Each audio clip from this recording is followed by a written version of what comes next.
michaelsflooring.com/STL. Next update at 5:20 from the michaelsflooringoutlet.com traffic center.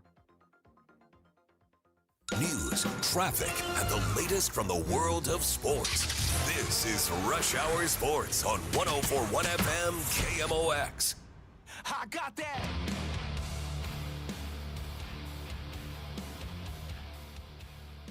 Hi, welcome into Wednesday on Rush Hour Sports. Matt Pauley, Kevin Wheeler with you here. Obviously, we would love for you to join us.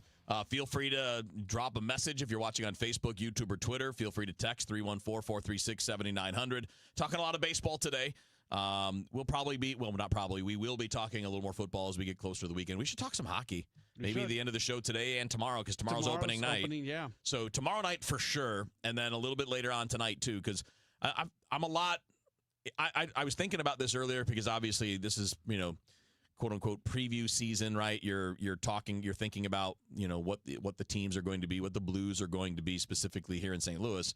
And I just started to compare how I feel about the team now compared to a year ago. It's a big difference. It is a big difference. A year ago, I was like, man, I don't know how they're getting out of this. Because we hadn't seen Broberg and Holloway. We hadn't seen exactly what they're – we knew they were good, but they were always kind of in a secondary role in Edmonton. But they both kind of came through in the way that – here's a reference for you. The way that Alex Steen did when they got him from Toronto. Yeah. Where he was buried a little bit on a team and, playing at the back of the roster. He came here and showed he's more than that. It's interesting because I think it's really easy to look at this Blues team and have super, super high expectations when you're just – looking at the Blues and you know how good they are. But then when you start looking at the division, you go, whoo. It's tough, man. It's tough. It definitely is. It's no joke. And that's why there's still some caution. Yeah. Because you've got, 2 or 3 of the best teams in the league in the division with you, which makes it a challenge. So we'll do a little more hockey toward the end of the show today. And by the way, if you want to throw in Blues stuff, feel free. And we'll do a lot more of it tomorrow. And then, of course, Friday we can react to what opening night looks like. Opening night tomorrow night is against the Minnesota Wild over right down the street here at Enterprise Center. So that'll be fun. All right, so we're doing a lot of baseball here at the beginning. Obviously, the playoffs are going on. We're all tracking it, watching the games. Nice to have 4 games today. Love those days. Love them. But you're the one who always complains about day baseball. I hate people. It. Well, I hate it. I wouldn't do it this way. If I ran Major League Baseball, they would all be night games.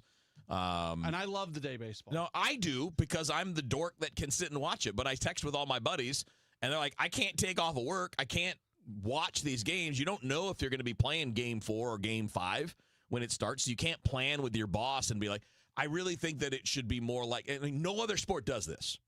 No other professional sport does this. They don't do this. Now, they'll do it on a Saturday, Sunday for the NBA and the NHL.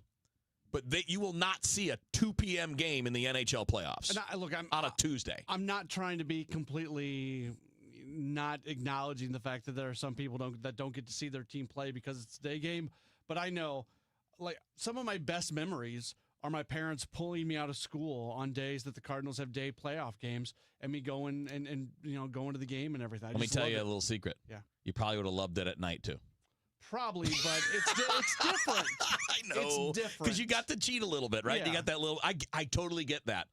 But more fans – I'm thinking about serving the most baseball fans we can serve. More fans are grown-ups who work and cannot just take off. Yeah, but you also want to stay true to who you are as a sport. And day baseball is a thing. Day baseball is a thing, Kevin. It used to be. It still is. Every getaway day is a day baseball game. Yeah, but those do terribly, and they don't get people watching, and they aren't that important in the regular season. 1 out of 162 is not the same as an elimination game in the playoffs. I love day baseball. I do, too. But I also work in the sport, so it's no big deal. I'm actually working while I'm watching, so it's not that big of a deal. But overall, the playoffs have been interesting, and they always are. We thought there could be 4 eliminations today, but there won't be because Detroit is sending it back to Seattle for a Game 5. Cubs lead the Brewers right now. And the Cubs are trying to stay alive against the Brewers. The Phillies and the Yankees both trying to stay alive later on today, too. The Phillies obviously have the tougher task of those because the Yankees won last night.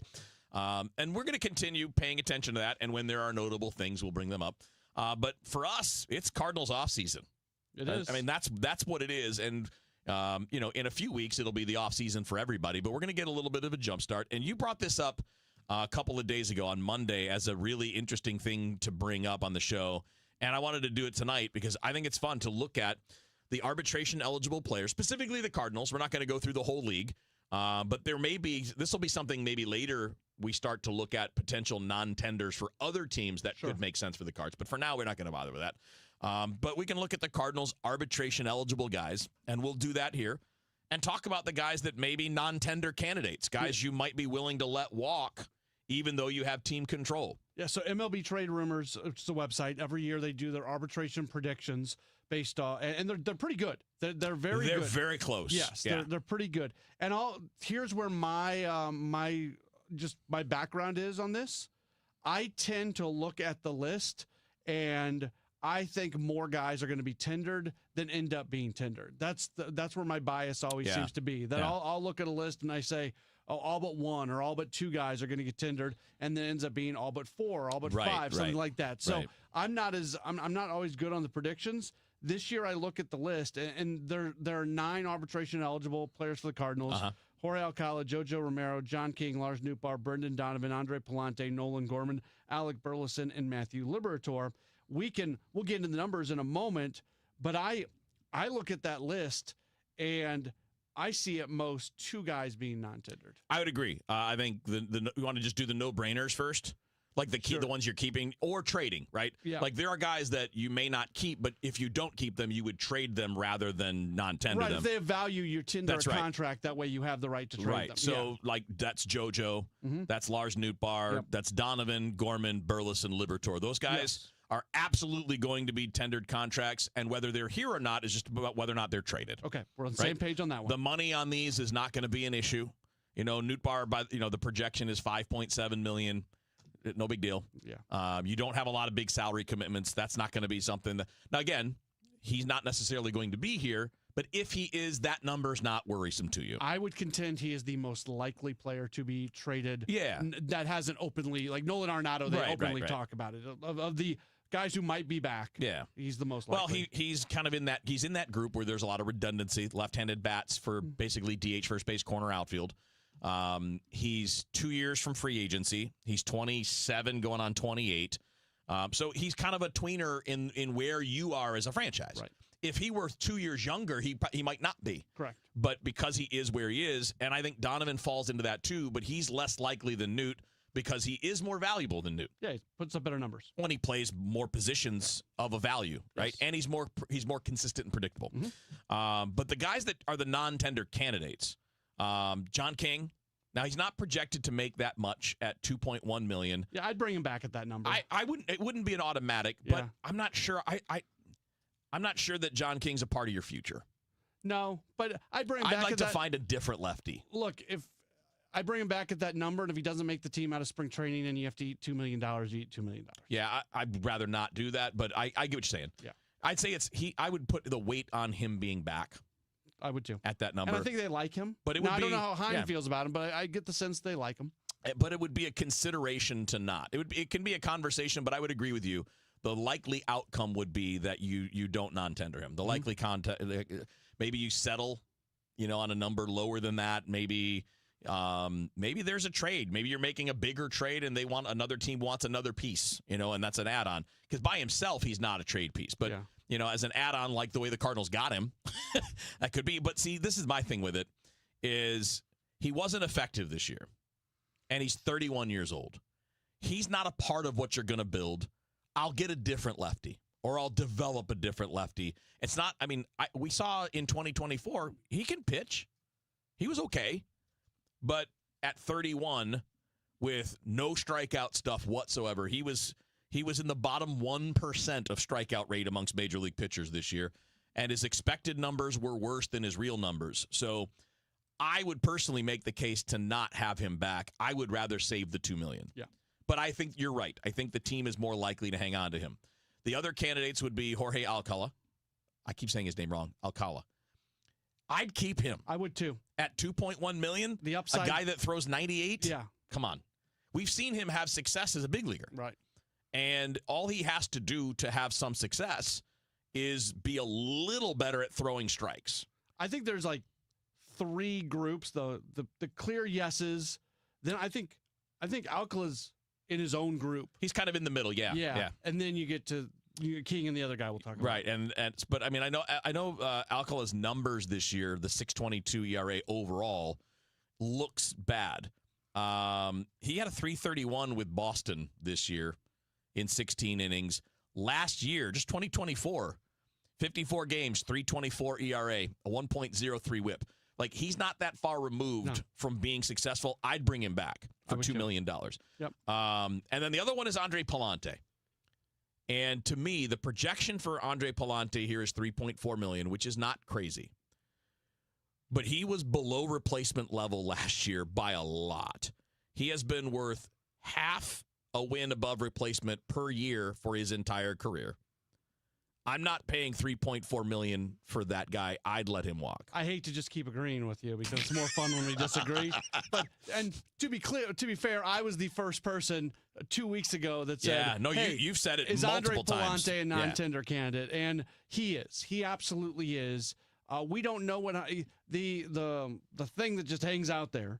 We don't know really what Bloom thinks about any of these guys. We don't yet have Heim doesn't have a Cardinals track record yet where we can watch how he does things with this organization to help us make predictions on how he's going to do other things moving forward. So that's going to be the thing that's hanging out there. Based off Heim's history with pitching, I don't think he's a guy who's going to fall in love with Andre Palante.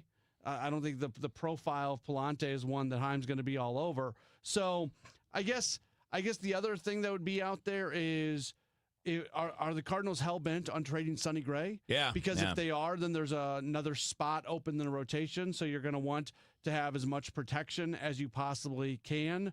How all in are they on Kyle Leahy potentially being a starter? And how much can you ask him to carry next year? So there are some other factors that we don't really know the answer to that probably go into the Palante decision. Yep. But if you're just looking at it at a raw surface level, Andre Palante is not worth $3.5 million based off what we saw this past year.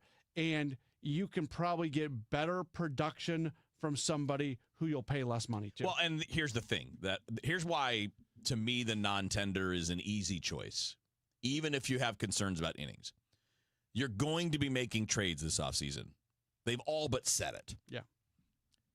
If you're trading Sonny Gray, if you're trading Newt or Donovan or Gorman or Burleson or anybody that's in that group that we've talked about, they're going to be prioritizing some pitching. Literally anybody who's close to the major leagues is going to give you a better option than what you had in Palante this year. Yeah, if you're trading Brendan Donovan, you want to play a little hardball, and you say, you know what, you got to throw in a AAA starter who's ready to pitch in the major leagues. Yeah. And there are teams that have guys at that level that are blocked. Right. Who don't have great upside, but do have major league ability. Yes. Yeah. And maybe they're going to end up the next Palante. But I just wouldn't want to repeat the same thing or take the risk of that and pay $3.5 million. And again, they could settle lower than that. It's not automatic that they're going to get the number that's here. But I think a lot of it, too, and we talked about this in a bigger picture, like including Miles, whether or not you'd consider bringing Miles Michaelis back, and I would not just because of numbers. Part of the new regime being in there is selling a new idea, and that's a big deal. We'll talk more about that coming up in a minute. Got some interesting stuff on velocity and how things have changed in a very short amount of time because those things always fascinate me, and some Blues talk coming up later on here on Rush Hour Sports. I hear from sellers all the time that they fear they have missed out on the selling market. They're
It's Mayo at Hannaford. It's got twang.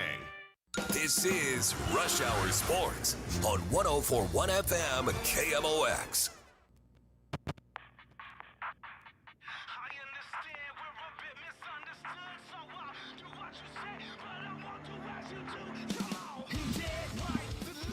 All right, Rush Hour Sports, Matt Pauley, Kevin Wheeler with you here. Some Blues a little bit later on, some baseball now. We're continuing the pitching conversation. So, like this idea, of coverage, because that's one of the arguments to keep Palante, for example, would be coverage, because it's likely that Miles Mikolas is leaving. It's possible that you're trading Sonny Gray. If Leahy's in the rotation, you don't know how much of the workload he can carry. Can he carry 150 innings? I would think probably not. You're going to want to be careful when you're doing that if he's in there. And hopefully, sidebar real quick, they weren't careful with Matthew Liberatore. No. They ran into a point in the year where they had to really pump the brakes on him.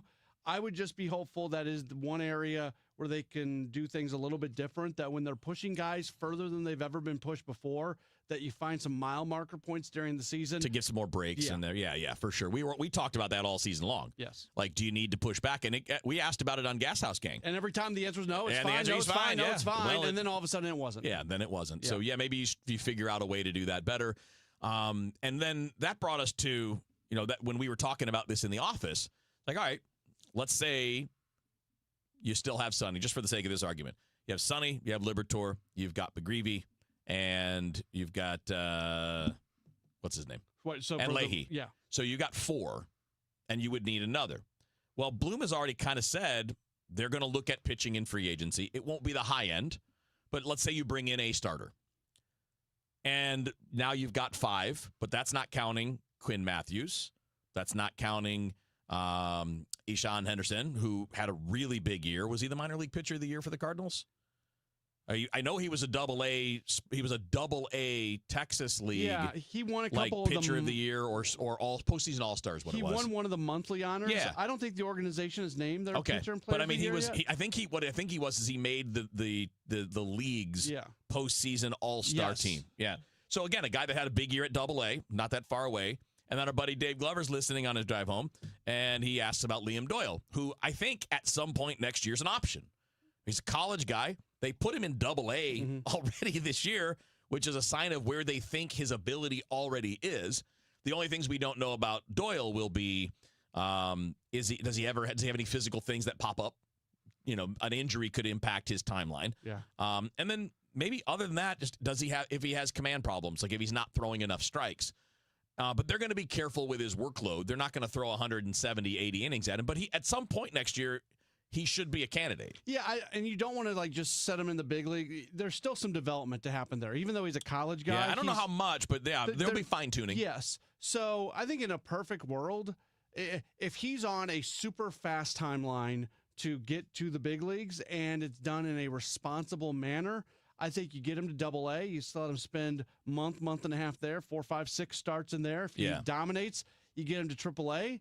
And I always say, limit the time in Triple-A for young prospects. Amen. Yeah. You don't if they can prove at Triple-A that they deserve to be in the big leagues. Whether there's I think like the JJ Weatherholt thing this year, there was a different reason to leave him at Triple-A. But if none of that other stuff is going on, where there's service time and 40-man implications and all that sort of stuff, especially with pitchers, you get them in and out of Triple-A as quickly as possible. So if he dominates Double-A and then he comes up and shows that he can really take care of Triple-A, that's probably a month or so, and then you get him up. I don't even know if it has to be that way.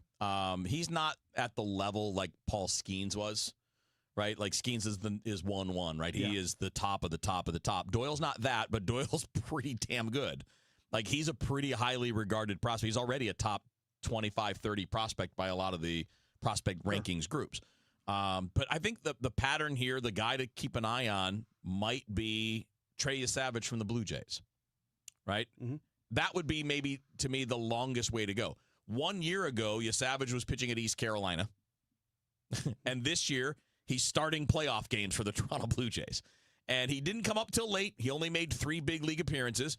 But if you look at his minor league numbers for the year, he made 22 starts, 25 appearances, and threw 98 innings in the minors.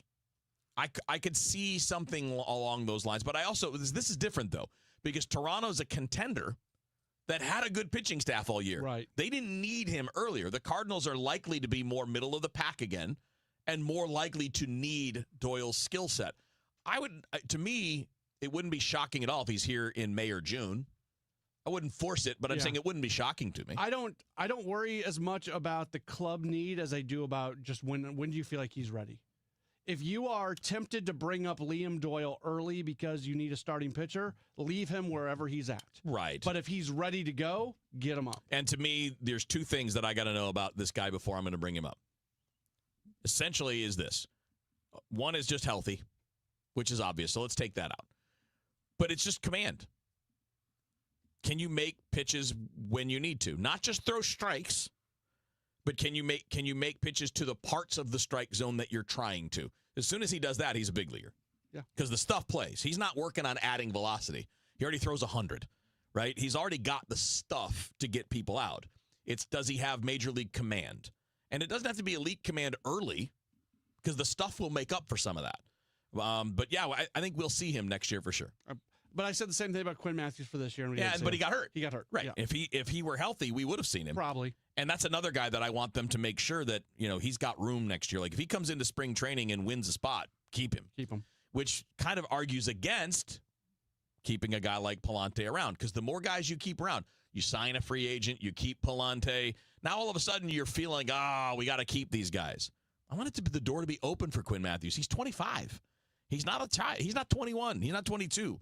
You don't want him to be making his major league debut at 27. No. Now, I know that's an exaggeration, but, the sooner the better. And by the way, to your point, and we'll close on this, the sooner you can get a pitcher getting major league hitters out, the more you're getting out of them before they get hurt. Yes. Because they likely are to get hurt. Most do, especially the hard throwers. So get them getting big leaguers out as fast as you can. All right, that's Matt Pauley. I'm Kevin Wheeler. A little more baseball next, then some blues coming up on Rush Hour Sports. When you want a brand new kitchen, there's nothing to it. There's a brand new way to do it. 3-day kitchen and bath. James talks about his experience with 3-day kitchen and bath. My wife and I had been talking for several years about getting our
270 on the Missouri side. Still some slow stuff. Riverview through Jennings Station. It's busy west of 270 out through the Blanchette Bridge, right around Highway K and then A to Z. It's getting better.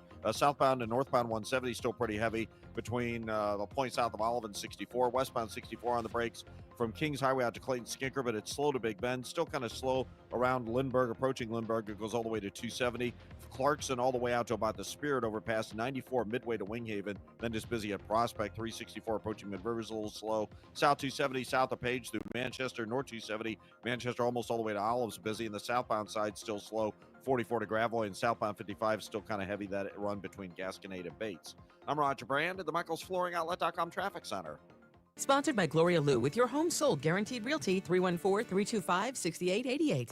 Need to sell your home and you want the most money? The name to remember is Gloria Lou. Yes, Gloria Lou, with your home sold guaranteed realty at 314-325-6888 and start packing. Rush Hour Sports continues on 104.1 FM, KMOX. All right, Rush Hour Sports on KMOX. Matt Pauley, Kevin Wheeler with you here, doing some baseball now. We're going to talk some Blues in a couple of minutes. And then we will obviously be done, and Sports Open Line will be taking over. Yep. More baseball? A lot of baseball. Bernie Miklasz is going to join us at 6:20. We'll talk a fair amount of Blues tonight as well. Cool. Jim Montgomery, Blues coach, spoke with the media earlier today. Good. We'll lay some of his comments. Awesome. Looking forward to that. And obviously looking forward to the opener tomorrow. We'll talk about that in the next segment. And then we'll talk about it on the show again tomorrow because it'll be leading up to the game. We got a message from Keith on Facebook about the playoffs in baseball. Said, why does MLB make it so difficult to find and watch the playoffs? How many subscriptions do I need? Hurting their own product. Keith, you if you have any cable service, you have all of these games. If you have Hulu or YouTube TV, you have all of these games. They're not on Apple Plus. They're not on Netflix. They're not on any others. They're always on the ones that stream television. So if you don't know, like if you go to ESPN.com and you click on the scoreboard, it shows what TV station every game is on. If you go to MLB.com and look at the scoreboard, it shows you which game every one of them is on. It's not hard. In fact, I'm not going to say the words because I don't want to set off everybody's phones. But you could just literally ask your phone out loud, and it will tell you where the games are on TV. Yeah, like I get the people. I don't agree with them, but I get the people who complain when the Cardinals are playing on an Apple game on Friday night or a Hulu game on Sunday morning. But the playoffs are on the first round's on ESPN. All ESPN then stations. After that, it's Turner, TBS, and it's Fox Sports 1, and Big Fox. What's the difference between that and the NFL playoffs that are on on ESPN, Fox, and CBS? That's 3 networks. Yeah. The NCAA men's basketball tournament, that's on 4 different networks at any given time. Hockey playoffs are on ESPN and on Turner. Like it's not hard. What, Keith? It's not Thank hard, you buddy. for watching, but what in the world are you complaining It's about? not hard, man. They are on, every single one of these games is on a basic cable network or on broadcast TV, just the same as every other playoff of every other major sports in the United States. I would understand you, Keith, if they had a Friday night game on Apple TV. Where do I go get that? Well, but no. But, I mean, I think the where is not the hard part. Again, just go to MLB.com. When you click on the scoreboard, it will show you every game that day and what TV station it's on. Yeah. That's the easy part. Now, I get the frustration when it's on a service like Apple or you get it, like you do something on Netflix or whatever. I get that because we don't all have all the same subscriptions. But I'm assuming that everybody has a TV subscription of some kind, whether it's cable, satellite, Hulu, YouTube TV, whatever. Yeah, you need, it says, how many subscriptions do I need? One. You need one subscription. Any TV Basic provider. Cable. Yeah. DirecTV. Yeah. Hulu, like whatever. Not trying to be a jerk, just saying. One subscription. All right, so I wanted to bring up a couple things. You may have seen them, and you know them inherently, even if you didn't see them, but they're amazing. So why do we talk so much about velocity? You know, a lot of old schoolers want to be like, it's all about command, to a degree. But there are a couple things that I saw in the last week. One of them I saw today, and it's from Mike Petriello. And he was speaking specifically about the Cubs, but it's a universal truth in baseball. So here's what Mike Petriello from MLB.com tweeted. He's their StatCast guy, super smart guy. Said the average pitch that the Cubs batters have faced in this postseason, average pitch, not average fastball, average pitch is 92.7 miles per hour. That's Pretty remarkable. Which is faster than the average fastball that the Cubs saw in 2008 in the playoffs, which was 92.4. Yeah, so that shows a change in the game. Shows a dramatic change in the game. Yes, and the point to that is velocity matters, and it works, right? J.J. Cooper from Baseball America, did you see this thread? I did not. J.J. Cooper put together a great thread a couple of days ago and pointed out and backed it up with the data. He's very good at that. He's great. Yeah. That the only pitchers that sustain success into their late 30s are the hard throwers. If you're not a hard thrower, you're pretty much done in your early 30s or done being effective. Yeah. Look at Miles Michaelis. Not a hard thrower. It's not 88, but it's more 93. Right. With occasionally 95. As soon as he hit 35, it kind of fell off a cliff. And he pointed out that the Scherzers, Verlanders, the only guys that maintain success deep into their careers are the hard throwers. And they'll lose some of their velo late, but they're coming from such a good starting place that they don't fall off that Right. Verlander cliff. used to throw 100. Now it's 96. Right. He's dropped off, but it's still 96. Where if you used to throw 95 and now you throw 91, that's a problem. Yeah, well, think about this. So this is a chart that was put out, and again, this is from that same thread from J.J. Cooper. So this counts for pitches that were perfectly located and for mistakes. So everything is in what I'm telling you. This is not comparing a perfectly dotted up 90-mile-an-hour fastball to a middle 100-mile-an-hour fastball. But it's accounting for all of it, good and bad pitches in terms of command. Pitchers that sat at 90-91, when your velocity is 90 to 91, major league hitters bat 293 against you. What's the league average again? 240? Yeah, much. There's only a handful of 300 hitters every year. That's right. There was one this year in the National League, right? Or one in the American League. There's one in one of the leagues. But 293 with a 520 slug if you're throwing 90 to 91. If you go up to 94 to 95, that goes down to 260 and 433. Mm-hmm. If you get up to 98, 99, it's 208 and 333 slug. And if you top triple digits, opponents hit 141 against you with a 216 slug. Yeah.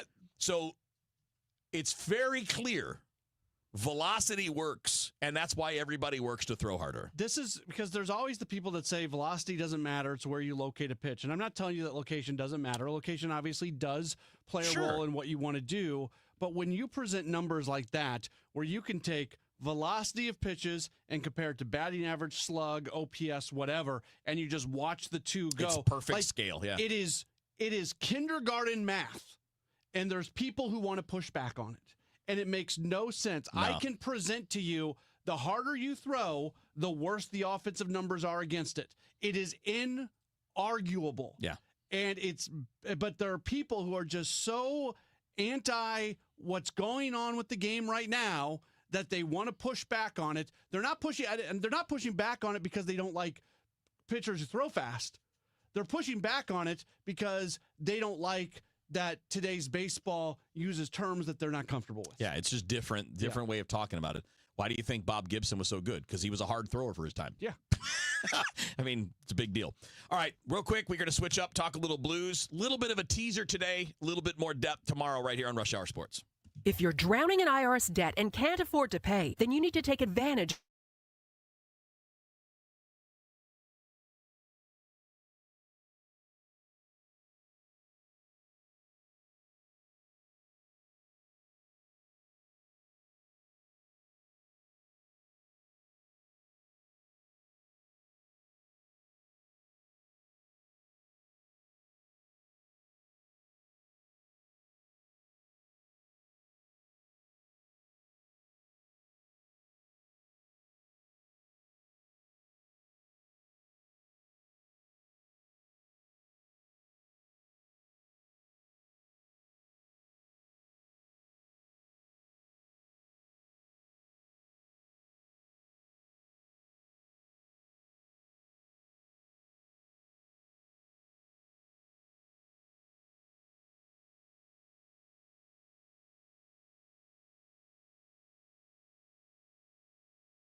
And we still have this roadwork jam on the Illinois side, 5570 still jam both directions from 111 more than midway over to 255 westbound 44, slow past the bridges downtown.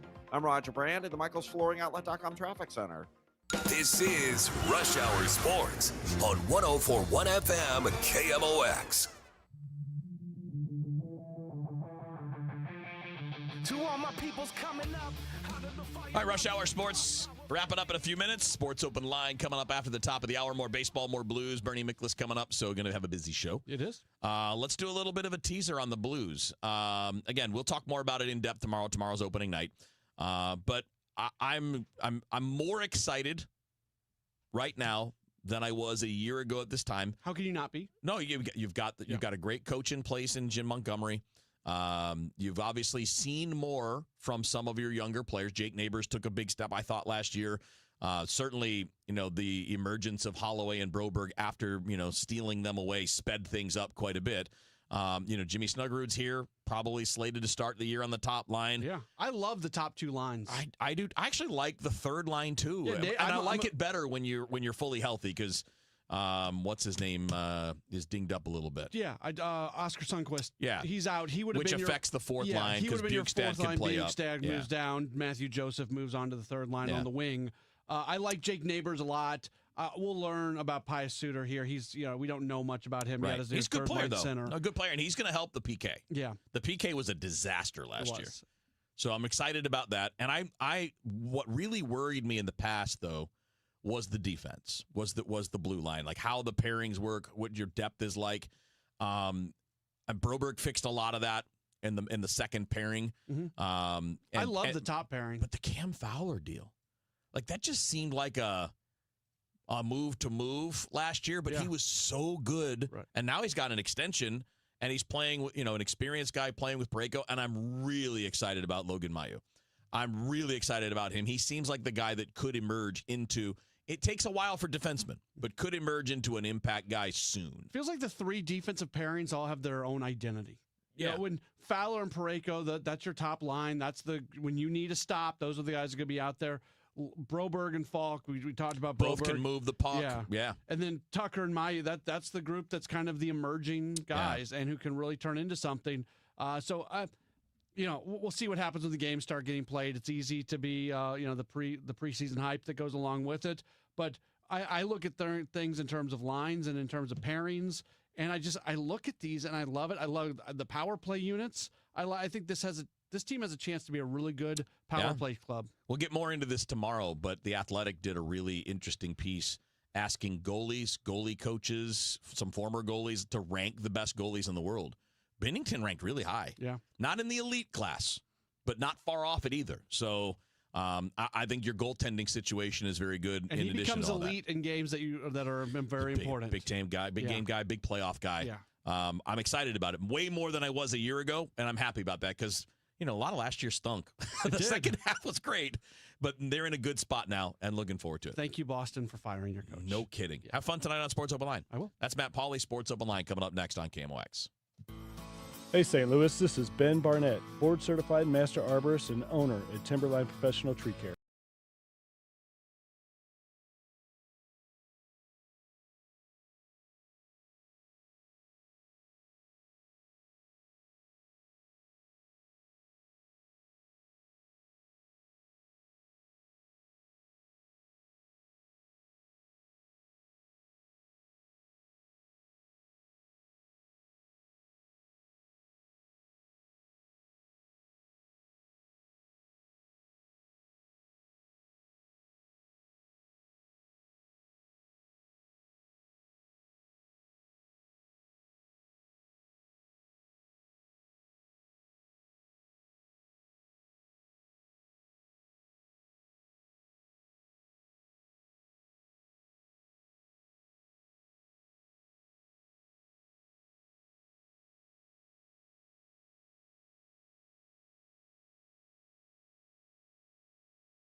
Night clear and chilly, 47.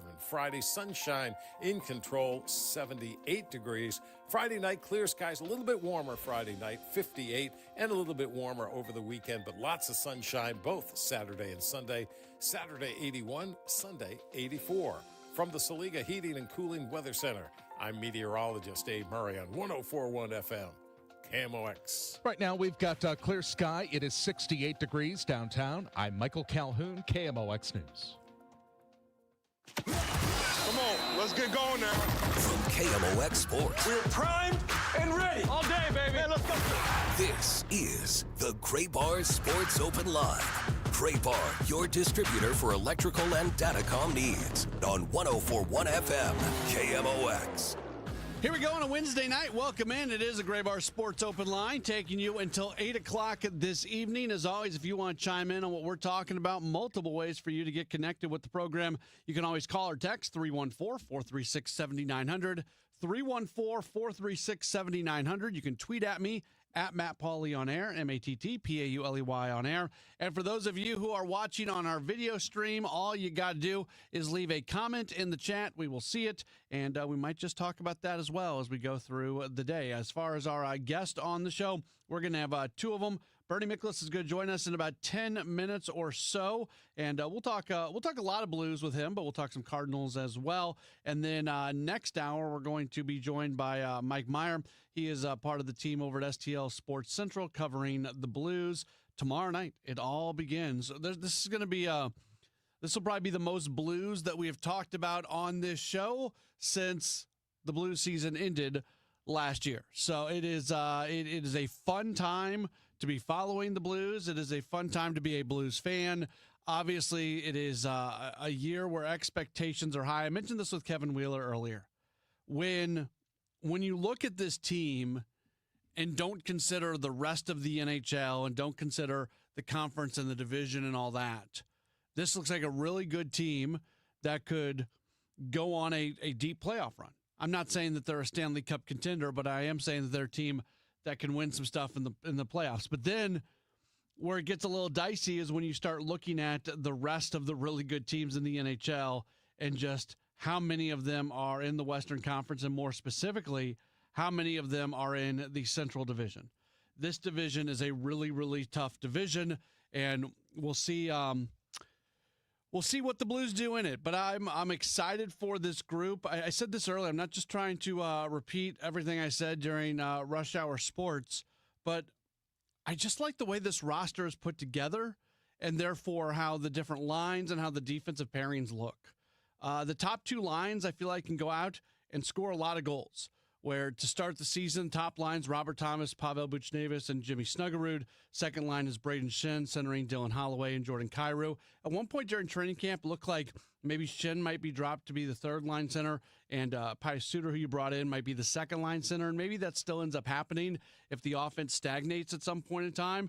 But even that third line, especially when everybody's healthy, Oscar Sundqvist is banged up to begin the year, so Nick Bjugstad's going to move from being a winger on the third line to being the fourth line center. But once you get Sundqvist back, and you're going to have a third line that features Neighbors and Bjugstad, it looks like a group that can go out and score a lot of goals. Defensively, I think Cam Fowler and Colton Parayko are just what you want in a top defensive pairing. You need a couple guys who can go out and shut down another team's group of stars. Well, I think they've got a pretty good chance of being able to do that. I like the power play units.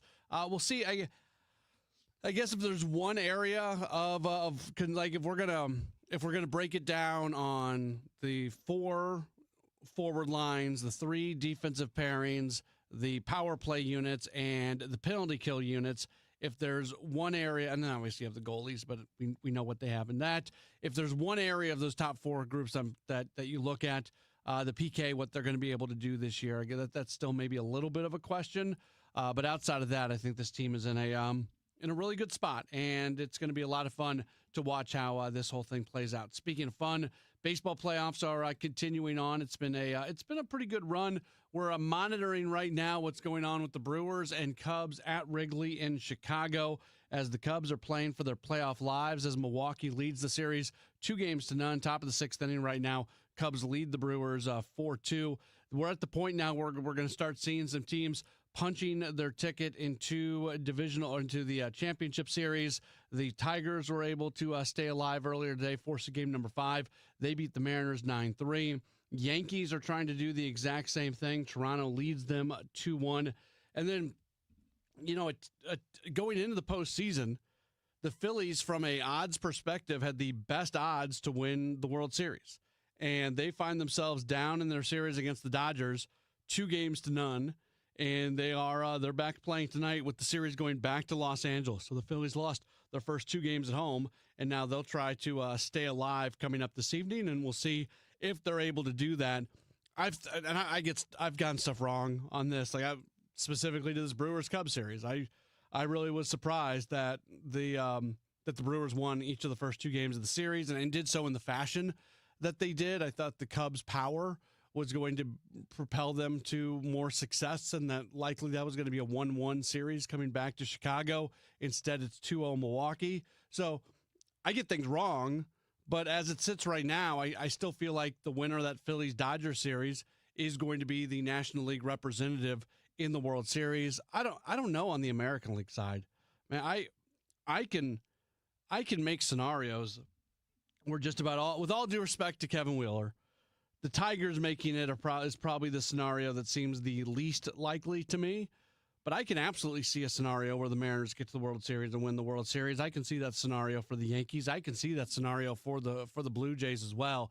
It just seems a whole lot more wide open here at the moment in the American League than it does in the National League. But that's me once again doing what all of us who cover baseball seemingly have done year after year after year. That's discount the Milwaukee Brewers, and more often than not, when we've done that, it turns out that we end up being wrong. Again, if you want to join us on the program today, multiple ways to get connected. You can call or text 314-436-7900, 314-436-7900. You can tweet at me, at Matt Pauley on air, MattPauley on air, or you can just leave a comment in the chat. For those of you who are watching on the video stream, we're up live on Facebook, Twitter, and YouTube, and would love to hear from you as we take you until 8 o'clock this evening. In addition to Bernie Miklasz and Mike Meyer, we're also going to hear from Blues head coach Jim Montgomery. He met with the media earlier today, and we will play some of what he had to say in his media session in front of tomorrow's season opener against the Minnesota Wild. We'll take a break. We come back, and Bernie Miklasz is going to join us. Don't go anywhere. We roll on with the Gray Bar Sports Open Line right here on KMOX.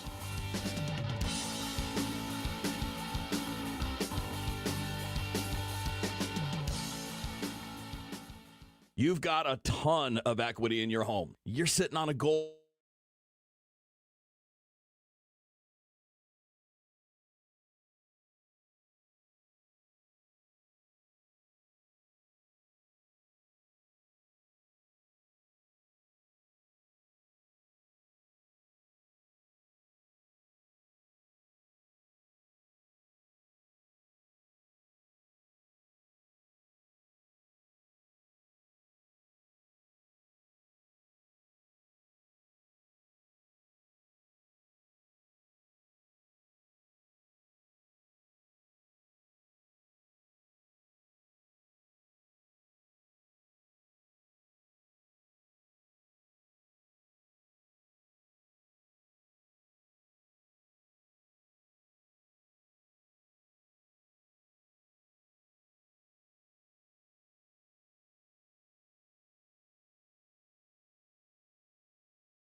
All nines are cancerinjurylaw.com, the choice of a lawyer is an important decision and should not be based on advertisement. The Dave Glover Show, weekdays at 1 on 104.1 FM, KMOX.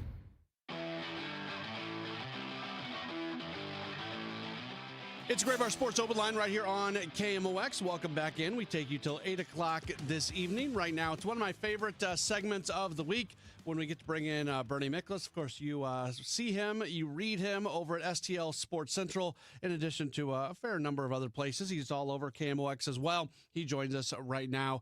Bernie, always appreciate the time. How are you? I'm doing good. Kind of a sleepy day. That sounds weird for me, but every now and then it happens, and I like that. That's all right. Now I'm fresh. See, I'm fresh for my hit on Sports Open Line. There you go. And for the first time, I think, since we've been doing these, we're not going to lead with Cardinals. We're going to lead with Blues instead. Your video today focused a lot on Doug Armstrong and how the incredible job he did when you thought, even going back 1 year, Bernie, where you thought that where this team was at and the long-term aspirations of this club at this time last year to where they're at right now, it is a remarkable difference. He is so great at what he does, and we kind of need the Blues to raise the excitement level around town. It was a tough baseball season. It's been a tough City SC season as well. And I'm not knocking those teams. That's just a reality. Heck, even the Battlehawks keep getting beat in the playoffs at home. So the Blues were really uplifted to Sportstown, and I think they're in position to do it again. And to your point about Doug Armstrong, the thing that amazes me, I didn't know how long his retool, as he called it, was going to last. They missed the playoffs 2 years in a row. It wasn't all that big of a deal. But, we see managers in the NHL in particular, they'll over a year and a half's time or whatever, they'll clear out some of the dead wood on the roster, some of the and they'll just cycle in some new players. But in my experience, a lot of it is just kind of, shuffling. It's not like you have a master plan in mind. It's like bodies in, bodies out. And when you look at the roster the video is on this, and thank you for mentioning, you look at the roster where they were at the end of the 24 season, out of the playoffs for the second year in a row.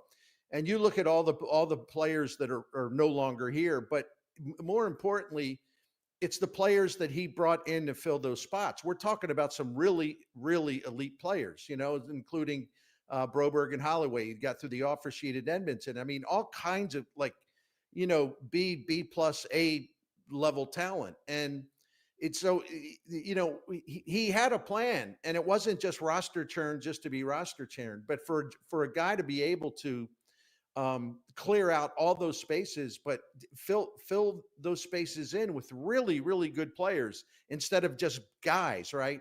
What a magnificent job he did retooling the Blues. I mean, it's really inspirational. I can't say enough about it. And look, he's one of the best general managers of a pro sports team in St. Louis in our city's history. There's no question about it. And it's like he's on his way towards the exit, and his legacy is adding more to it, to where you really appreciate him more and more, in addition to obviously winning the Stanley Cup and putting that team together. Yeah, Bernie, cliches are cliches for a reason. A lot of times those cliches are truthful, and one of my favorites is fortune favors the bold. And when you think about Armstrong and what he's done, the Broberg Holloway moves, which just really accelerated this team's progress, and then even making the move for Montgomery right in the middle of the season last year. You had a head coach who had the job for 15 minutes, and he didn't really do anything to merit losing your job, but you sit here and have an opportunity. They could have waited till this season. Montgomery probably wasn't going to go anywhere else. They could have had a behind closed door handshake deal that was going to happen. But no, he makes the move right there. Those are bold decisions, and they all impact the team from a positive standpoint. Well, yeah, he never hesitates. He always does what's right for the team. And, I thought, I firmly believed at the time, it's like, oh man, he'll go get Montgomery. It's Doug Armstrong. He ain't gonna, pussyfoot around or so. Well, that wouldn't be nice. I mean, the guy, whether we liked it or not, Doug Armstrong, he fired the only Blues coach to win a Stanley Cup, so I was a little surprised at the time. So many people were like, oh, that wouldn't be nice to do to Drew Bannister. And it's like, are you kidding me? He fired Craig Berube. I mean, what are we talking about here? And they were, from the time that Montgomery took over, with no time to prepare those guys or have a training camp or anything. They had the 7th best record in the league, and they were the best 5-on-5 team in the league after that coaching change. And they should have won the playoff series, but so what? These things happen. But I'm really looking forward to seeing what this Blues team is going to be like with more talent on it now, but also just having a full training camp under Jim Montgomery. What concerns you? Well, gosh, how do I? Not a lot concerns me other than the fact that the National Hockey League Central Division is powerful. Yeah.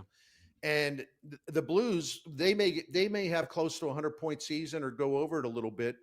I don't know what that'll mean as far as where they land in the Western Conference playoffs. Of course, you always worry about injuries. That's always going to be a thing. But I think their depth is really good because they're going to have 2 of their best young prospects who are on the cusp of the NHL playing down in Springfield, and they'll be on call, talking about Dvorsky and Stenberg. So I think their depth is better than I remember it being for a long, long time. So that's why I say I don't have a lot of worries, because you have concerns, the same concern that every fan, every media person, and every NHL market have. Just you worry about whether this guy will do better, whether some people will back up and do worse, just those kind of things. Okay, so let's take this to our car. I wasn't planning to talk about this, but I thought about it as I was listening to you talk. If the idea that fortune favors the bold, if Doug Armstrong did all these bold moves and it has resulted in the Blues really moving their timeline up faster, is there an opportunity for Chaim Bloom to be bold this offseason for the Cardinals and push that timeline up? I'm not sure, because here's the reason. That's a great question. Here's the reason. Doug Armstrong during the Blues downtime, and even the year that one of those years, they made the playoffs, but it didn't matter all that much. But he had been accumulating draft pick capital, where when he had his fire sale the year that, and all these years run together, but where he traded off some pieces at the deadline, he just kept. He did this like 2 years in a row. He just kept accumulating draft picks, including accumulating draft picks. And so they're not only getting the prospect bounce, but they've also been able to use those draft picks to make other trades that put them in better shape for today. The Cardinals don't have that kind of capital because no one really has draft pick capital. I think you can trade draft picks under certain conditions, but so I don't think that. I think that the way that Chaim Bloom's going to have to do it is simply by trading assets that other teams want, and it's a matter of how aggressive he'll be. And of course, what would happen? Another good thing that would happen is if it give him more to work with. If Gray and Contreras and Arenado waive their trade clauses, and we'll see how that goes. Yeah, the other thing on that, Bernie, is in hockey, if you go trade and acquire a draft pick, well, you can draft a dude who has the potential to turn into something pretty special. In baseball, if you are as a team, you draft somebody and it turns out they're going to turn into something pretty special. Very few, even when you look at what happens at the trade deadline, the top 100 level prospects rarely get traded in Major League Baseball. It is so much tougher to acquire young, raw prospect minor league talent in baseball than it is in sports where trading draft picks is something that's easier. See, you explained it better than I did, and you did a great job there. That's absolutely right. And let's face it, the NHL is just Looney Tunes, and I mean that in a good way. Part of the entertainment in the NHL. These general managers, most of them, are just out of their minds. In other words, they'll trade anybody, anything for any number of draft picks. I mean, they just don't hold back. They're not hesitant. They're not the type that are like, oh, I don't know about this. I'm not sure. I mean, they go. It's a little different in baseball unless you're AJ Preller or a couple of these other guys, Dave Dombrowski, that have this history of being kind of mad traders. They haven't won a World Series yet, but AJ Preller. In the NHL, let me put it this way. There's like 15, 20 general managers who win the press conference at the trade deadline every year. In baseball, there's all kinds of guys who win the press conference, but nothing happens. The Mets this year, the Yankees this year, the Padres this year, and and Philadelphia this year, on and on and on. Their teams really didn't get better. Okay, so last thing for you before I get you out of here.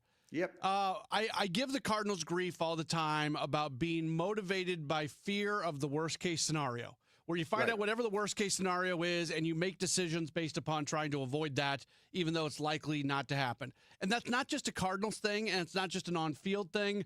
Every baseball owner will tell you, well, you can't do that because we don't know what the TV deal is going to be like. Well, we don't know that. We got labor issues coming up. Well, we can't do that. We don't know if gambling money is going to be like. It's always fear of the unknown moving forward, despite the fact that they have these revenue streams that continue to mostly move in an upward direction until you have something destabilized like local TV. But they're going to make up that with national TV. Why is it that hockey can be a sport where leadership wants to be bold, and baseball is a sport where, starting from most owners, not all of them, but most owners, and trickling all the way down to field managers, it seems like more teams, again, this is not a Cardinal thing, this is a Major League Baseball thing, they are so motivated by avoiding worst case scenario.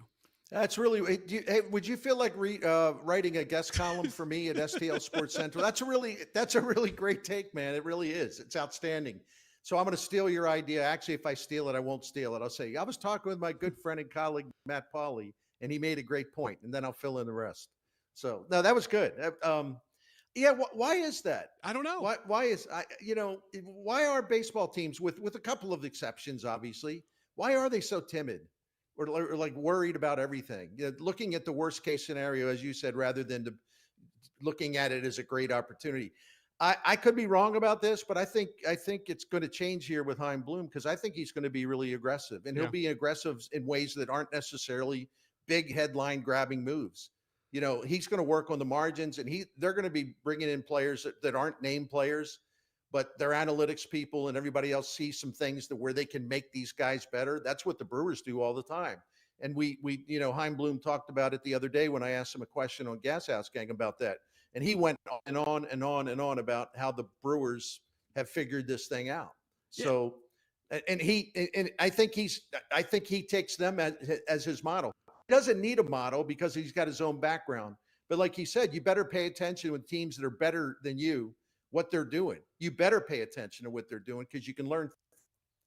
I know I told you last thing, but just one last point before I let you go, because Pat Murphy, the Brewers manager, was speaking before the game today, and they made a lineup change where Bowers and Lockridge were put in, and then they got a couple guys who are going to be able to come off the bench. And Pat Murphy was asked about it, and his quote was, "I put a lot of time into it, and I got a lot of research into it." So they do research, Bernie, like on the simplest things of, hey, I might make a lineup change today. They got 9,000 Ivy League educated people working in their baseball operations department that can give a 900-page dissertation to Pat Murphy on why starting Bowers today is a good decision. Like that those are the sort of things that need to happen more with the Cardinals.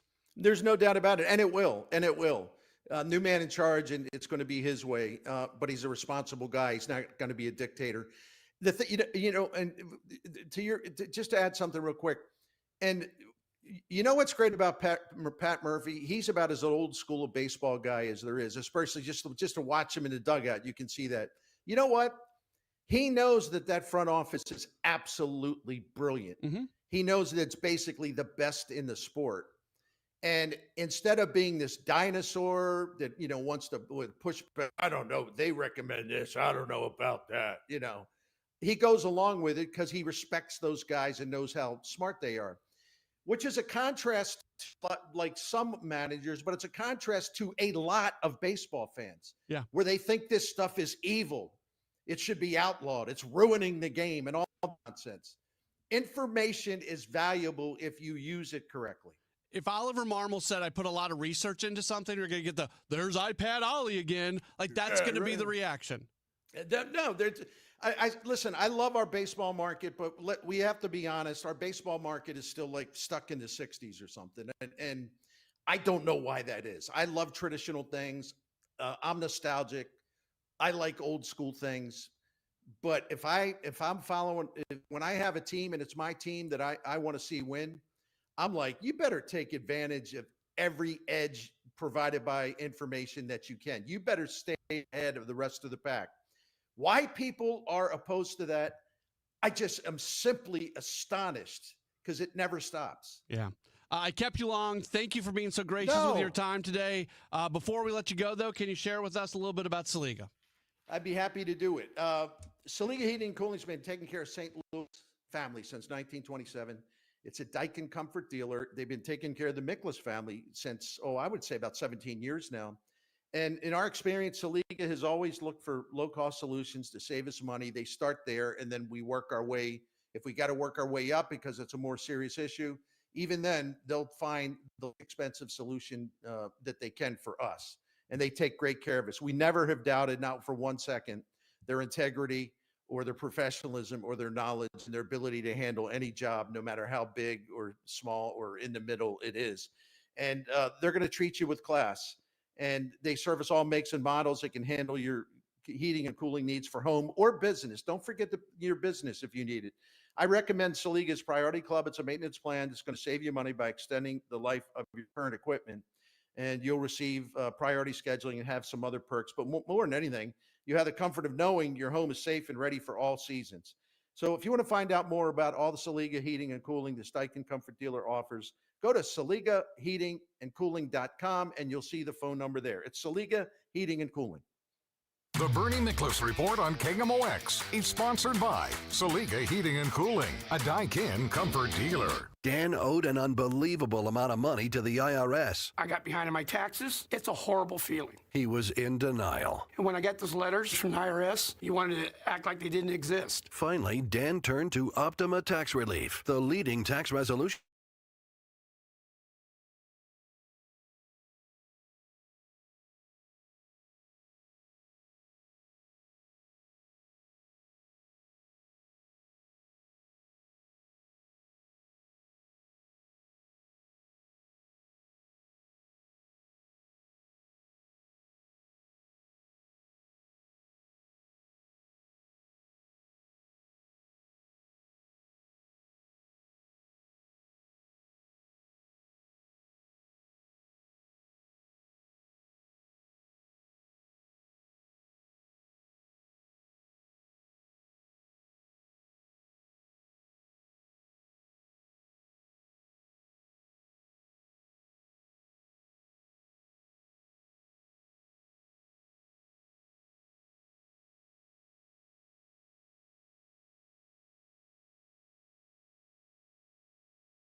And cover. On three, ready?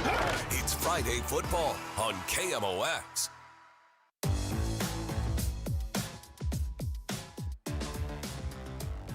This is new. I haven't heard this one. Is this a Kyle Sixta special here? No, it is not. Boom, boom, boom, boom, boom, boom. Kind of like it. Good little beat. There you go. It's a Gray Bar Sports Open Line right here on KMOX. My name is Matt Pauley, as always.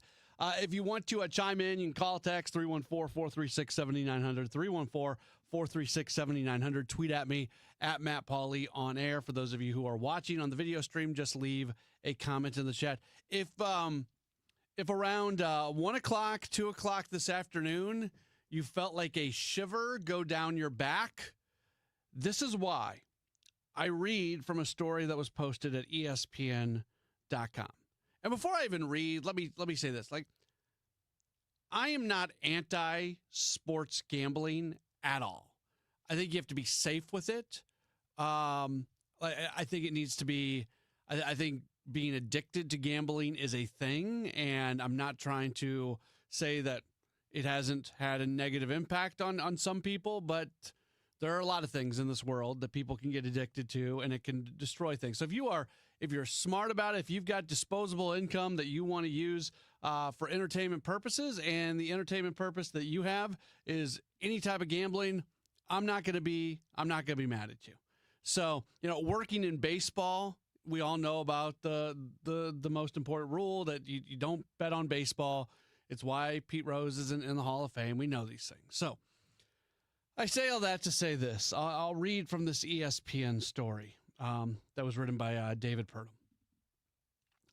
The NCAA Division I Administrative Committee on Wednesday, that's today, adopted a proposal to allow student athletes and athletic department staff to bet on professional sports, a shift in a long-held policy that had become difficult to enforce with the spread of legal sports betting in the United States. Division II, Division III are expected to consider the proposal in their respective meetings at the end of October. The NCAA said if approved by the lower divisions, the rule would go into effect on November 1st. Athletes and athletic staff have been prohibited from betting on any sport, professional or collegiate, that was sponsored by the NCAA. Betting on college sports will remain off limits. Okay, so the most important thing here is that betting on college sports will remain off limits. We know that.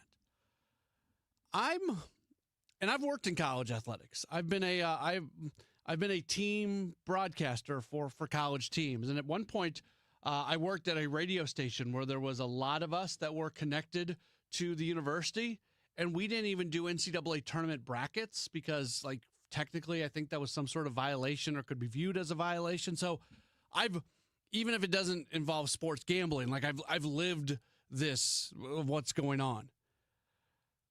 Loosening up the rules here does not seem like a good idea to me.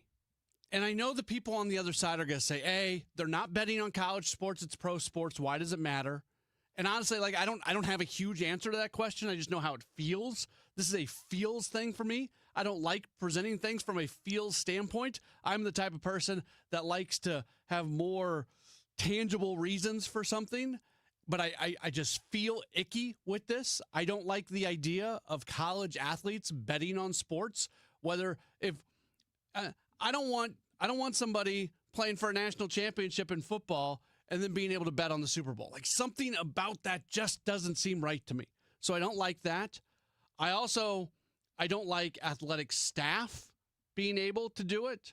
And so often there's a lot of movement. People who work in college athletics very often move to professional athletics and vice versa. You're a strength coach for a college football team. You might be a strength coach for an NFL team the next year. You're a strength coach for a college basketball team. You might be in the NBA next year. There's a lot more movement, and there's a lot more relationships. You play college football. You're a sophomore or a junior. Well, guess what? The guy who was a sophomore or junior or senior last year, they're playing in the NFL now, and they're your boy. So you might hear something. You might know something. There's too many areas where this can go really bad, really, really, really fast. There was the baseball thing this year with Emmanuel Clase, where, and somebody, I can't remember who else it was, but there was a couple, I think they were both Cleveland pitchers, who you could obviously see that they had some throwaway pitches. So what's going on? They tell somebody, hey, the first pitch I throw in the 7th inning is going to be a ball. Go bet on that. And you can do that. There's in-game betting, which that's probably ridiculous on its own merit. But when all of a sudden there's even more relationships, when you've got a guy who plays in the NFL, who is friends with somebody who's still playing college football, and there's no restriction on that, especially what if a guy's in a practice squad and he's going to be cut soon and his football career is going to be ending, and he's got a chance to give somebody some bit of information that's going to result in a lot more money. I'm uncomfortable. Kyle Sixt is here. Kyle, you're younger than me. You're probably more hip than me on things like this. You see world from a more trendy perspective. Am I right? Am I wrong? Or do you get uncomfortable at all by this one? I do. It's tough because on one hand, like you said, it's not like they're betting directly on college sports. But again, a lot of these players could be going to the NFL, could be going to the NBA. And I don't know. I just view it as you get in the habit of betting. You get in the habit of doing this as a hobby. And then when you make it to those leagues, all of a sudden you're just expected to stop. Yeah. I feel like that's a lot easier said than done. And like you said, in a lot of these situations, it just doesn't make you feel great. And the NCAA's had betting scandals the last, like a ton of baseball players, college baseball players have been caught betting on sports.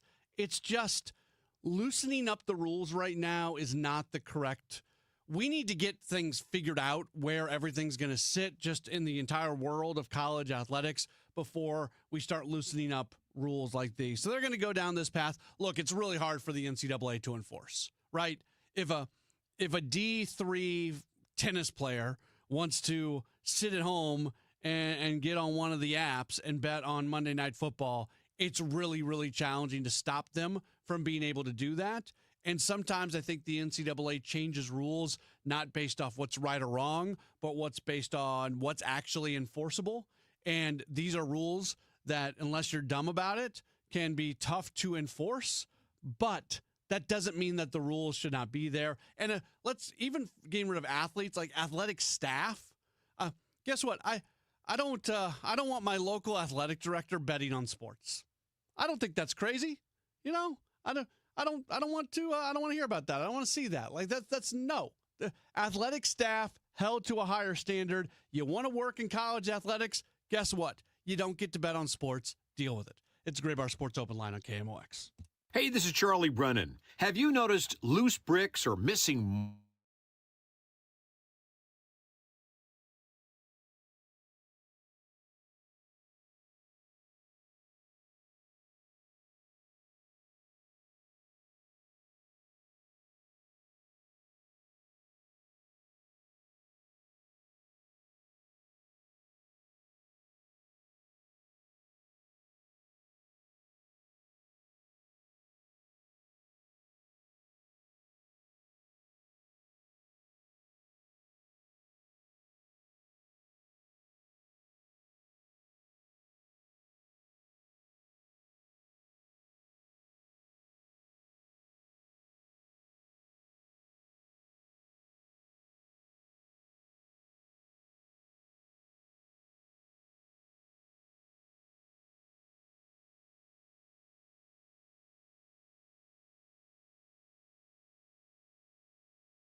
Brake Best Select Pro, or Import Direct pads for just $20. Product availability. Just one part that makes O'Reilly stand apart. Restrictions apply. See store for details. O'Reilly Auto Parts. Welcome back to the Gray Bar Sports Open Line. Once again, Matt Pauley on KMOX. Just a couple minutes left here in hour number one of the program. We talked a little bit in the last segment about the NCAA loosening up restrictions for both athletes and also athletic staff on potentially betting on sports, not college sports, but having the ability to bet on pro sports. I wasn't going to continue this conversation here into this segment, but I saw this as well. And it just kind of goes back to my reasoning to be really careful. So there was a study that I guess was commissioned by the NCAA, and this came out today as well. And according to this study commissioned by the NCAA, sports betting related abuse remains one of the most common forms of online harassment directed at college athletes, college coaches, and college officials. And you might not believe this. Overall, online abuse has actually gone down in the last year. We talk so much about the abuse that happens on social media and things like that, not just sports related, but just world related. I mean, you turn on Netflix and you watch a documentary about a mom who's catfishing her own daughter for gosh sake. Like it seems like it's everywhere. I guess the good news is online abuse actually is going in a downward direction. So still a toxic place, but maybe getting a little bit less toxic. But when it comes to people who bet on sports, they tend to abuse college athletes, coaches, and officials online.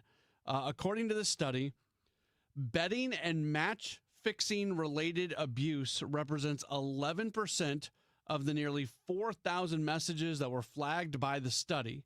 That is twice as much as racial abuse or threats of violence. So obviously when we, and I'm not trying to say anything's better or worse or anything, I'm not trying to go down that path right now, but there is a spotlight, and rightfully so, when there's abuse of a racial nature, when there is abuse of an ethnic nature, things like that. Abuse when it comes to this happens twice as much as the other. Sexual and sexism were the most common categories of abuse, and then you got to the sports things in there. So, and though the percentage numbers haven't really changed, but that's part of the problem here. Like we got to figure out where we're going when it comes to sports betting. I think I'm very glad that it's been legalized in Missouri, because I would like there to be, and I'm not trying to advocate against states' rights or anything like that, but this is one of those areas where it feels like it would be better to get a handle on it and to actually deal with what's going on if the rules were more standard across the board, across the country. The NCAA is going to be involved in this. It's just we're still very much in the wild, wild west when it comes to this. And sometimes I think people forget about the fact that, yeah, you know what? It's great that you get to go bet on a game. And I'm glad for that. And I'm glad it's happening in Missouri. And those are really, really good things, I think. But there is a negative impact that can be had. And then when all of a sudden the rules start getting changed and you've got this study coming out about the abuse that's being levied at student athletes, there's just a lot of unrest. The water is not settled right now, and you would like to see the water get settled a little bit more before maybe some of these bigger decisions can be made. All right, we will move on from this conversation. I want to talk a little bit about what we talked about during Rush Hour Sports today. Those Cardinals arbitration prediction numbers and what that could mean for the team. We'll talk about it next here on KMOX. Hi, Debbie Monterey here with Gloria Liu, owner of Your Home Sold Guaranteed Realty. We've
Thursday, sunshine, high 73. Tomorrow night's low, 47. For Friday, the high, 78.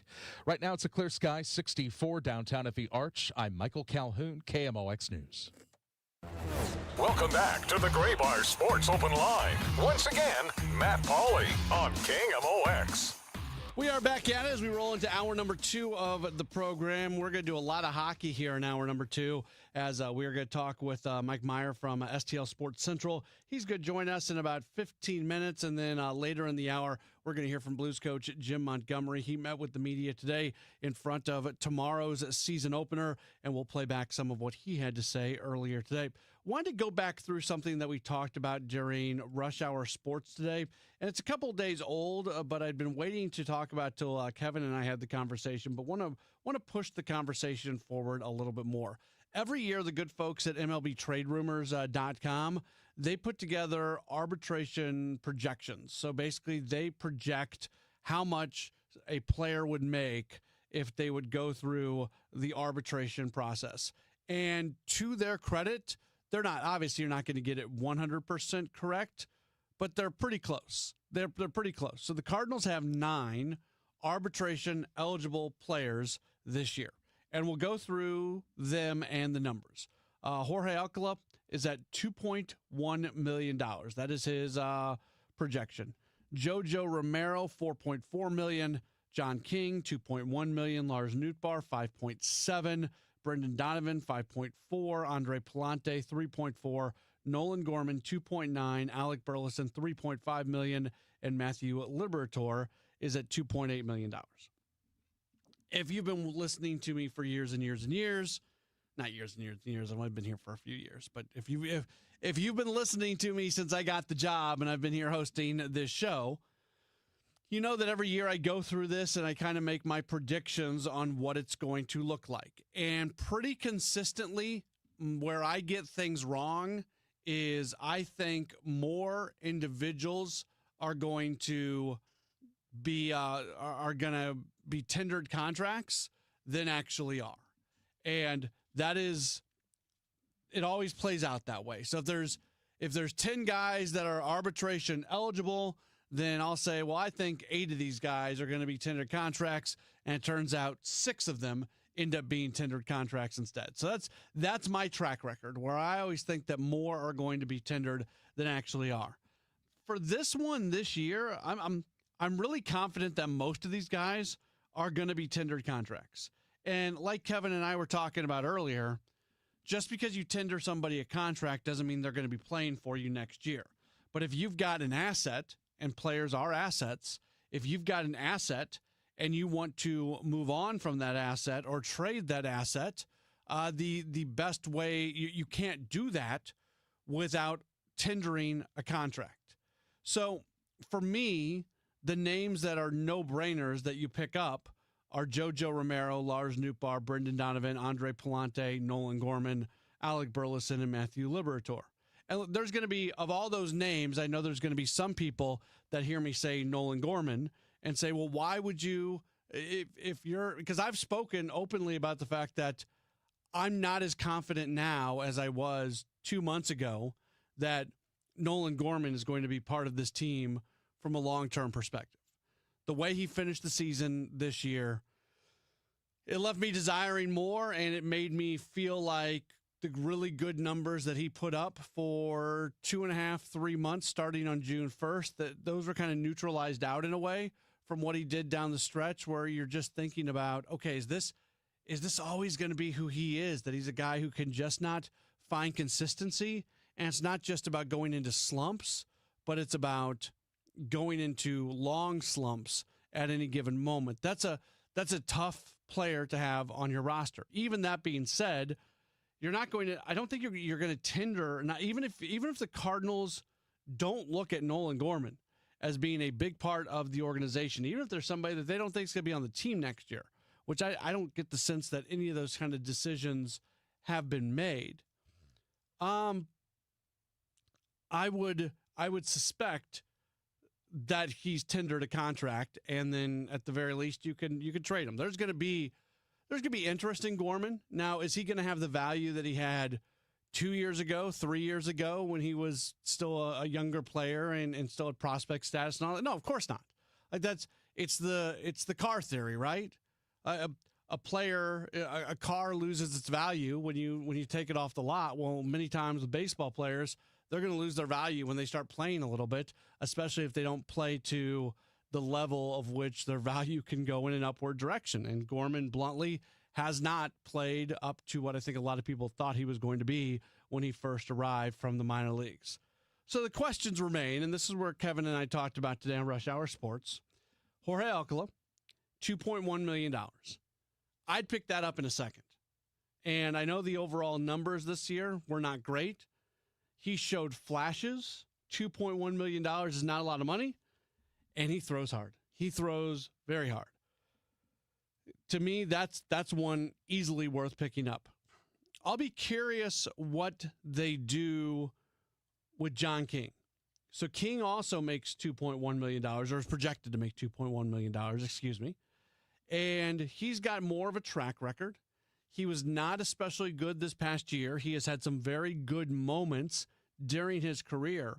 But can you go find somebody that can give you basically the same production that you're going to get for John King and maybe get it for a little bit less money? Yeah. So I think the organization likes King, and that's the one that I go back and forth on. The one that I would be surprised that they pick up, and Andre Palante. We talked about this a ton during Rush Hour Sports. I try real hard on this show not to just repeat everything that I said during that hour, but I think you can do better than Palante.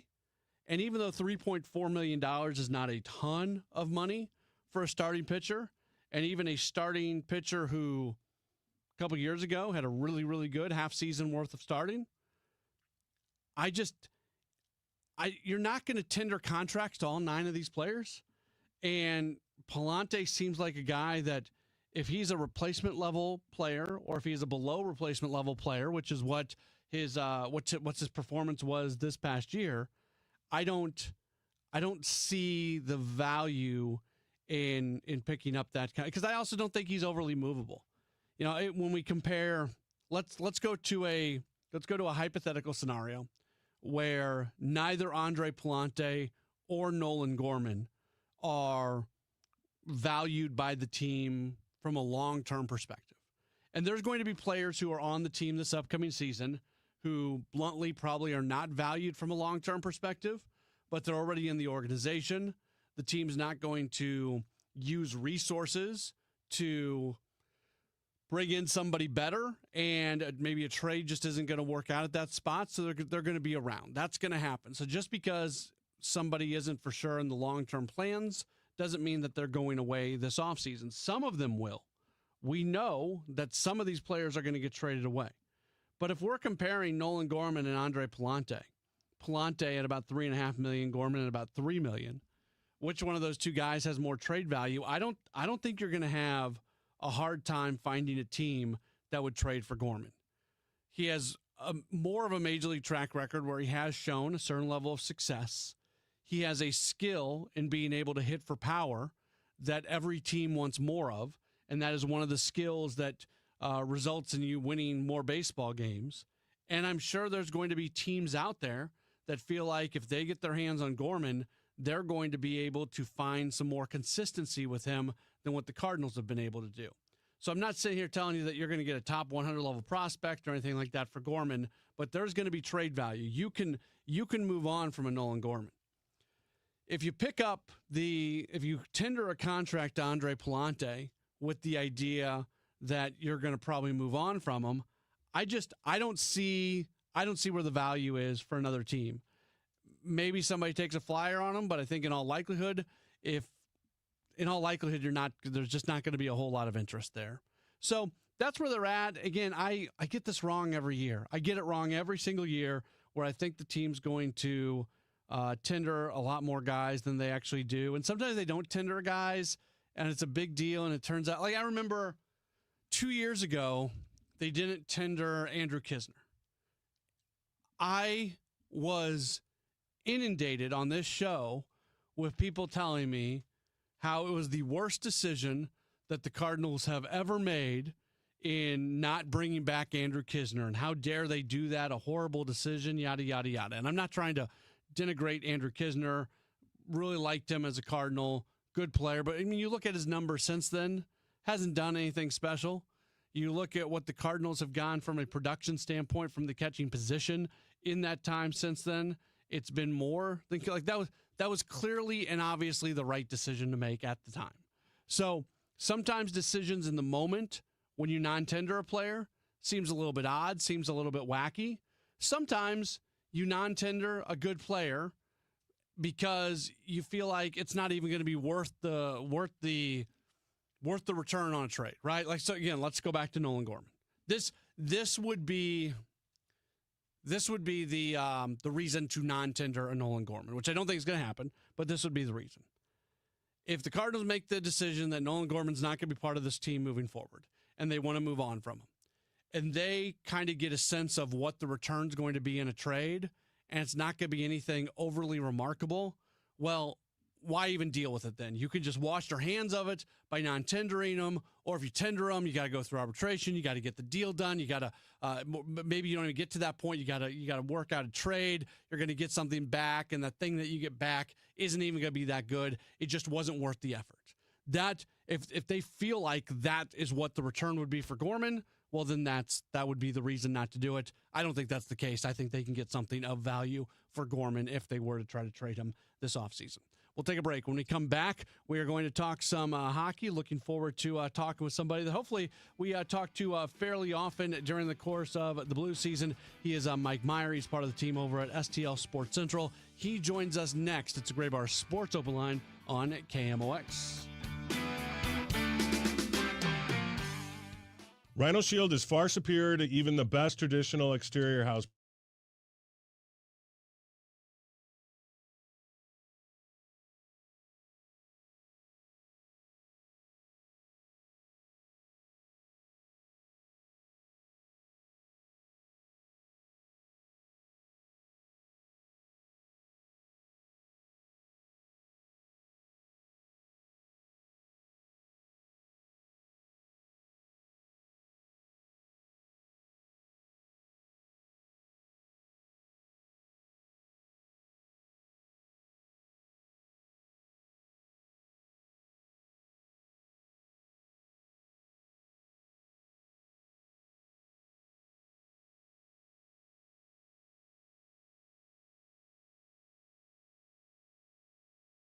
Go Rhino Shield. Never paint your house again. Rhino Shield. I love being able to tell you about my friends over at i3 Broadband. They are absolutely awesome when it comes to home internet. They are the home internet provider at my home, and I feel very good about it. I'm very happy with the speed that I get. I have the 2 gig package at my house, 2 gig upload, 2 gig download. It's always more than enough. I never feel like my internet is lagging. We've got Ring cameras and we've got streaming Roku things on all of our TVs. We've got all kinds of stuff that uses the Wi-Fi, and it's always moving really, really fast. I never feel bad about how much I'm spending because I've spent money on internet with other service providers, and I know I'm spending less now and I'm getting better service, so I feel really good about that.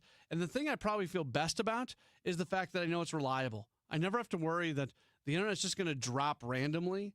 Yeah, I'm on, like, you know, you see stuff on like the Ring community groups or on Nextdoor and things like that. People are always complaining, hey, is your internet down? Is your internet down? When they have the other providers.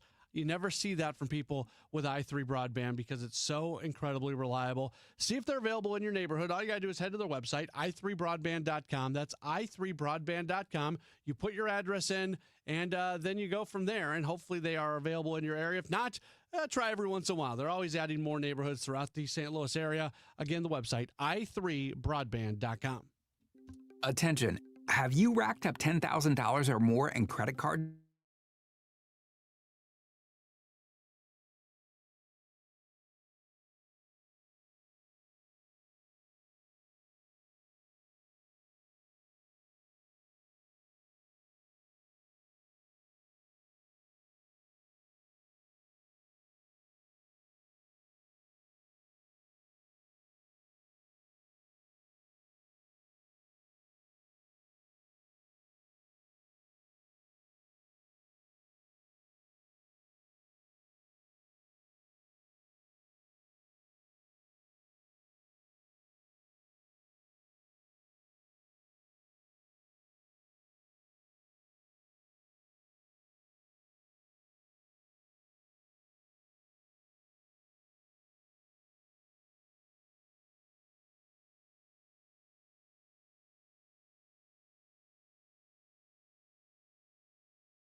Live on the Odyssey app and now at 104.1 FM.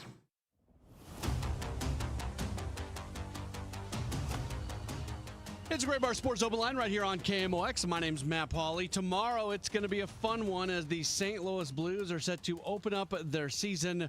There's high expectations for this team, a very, very good team on paper, and they open up their season at home tomorrow night to match up against the Minnesota Wild and to preview the season.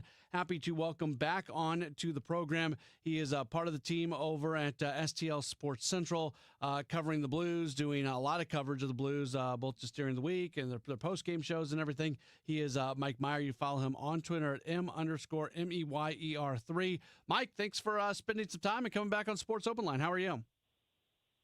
Matt, I'm doing well. Fall here is in the air, college football, and we got puck drop here in about 24 hours, so I could not be doing better. Yeah, it's a really exciting time, and I keep saying that you look at the Blues and you say this is going to be a really good team, and then you also look at the division that they play in and you go, oh man, that might be pretty tough because there's a lot of really good teams. How do you kind of reconcile those two things, them being a really good team, but also them being a team that's going to be a challenge because of who they most often play against and who they're competing against inside of the division?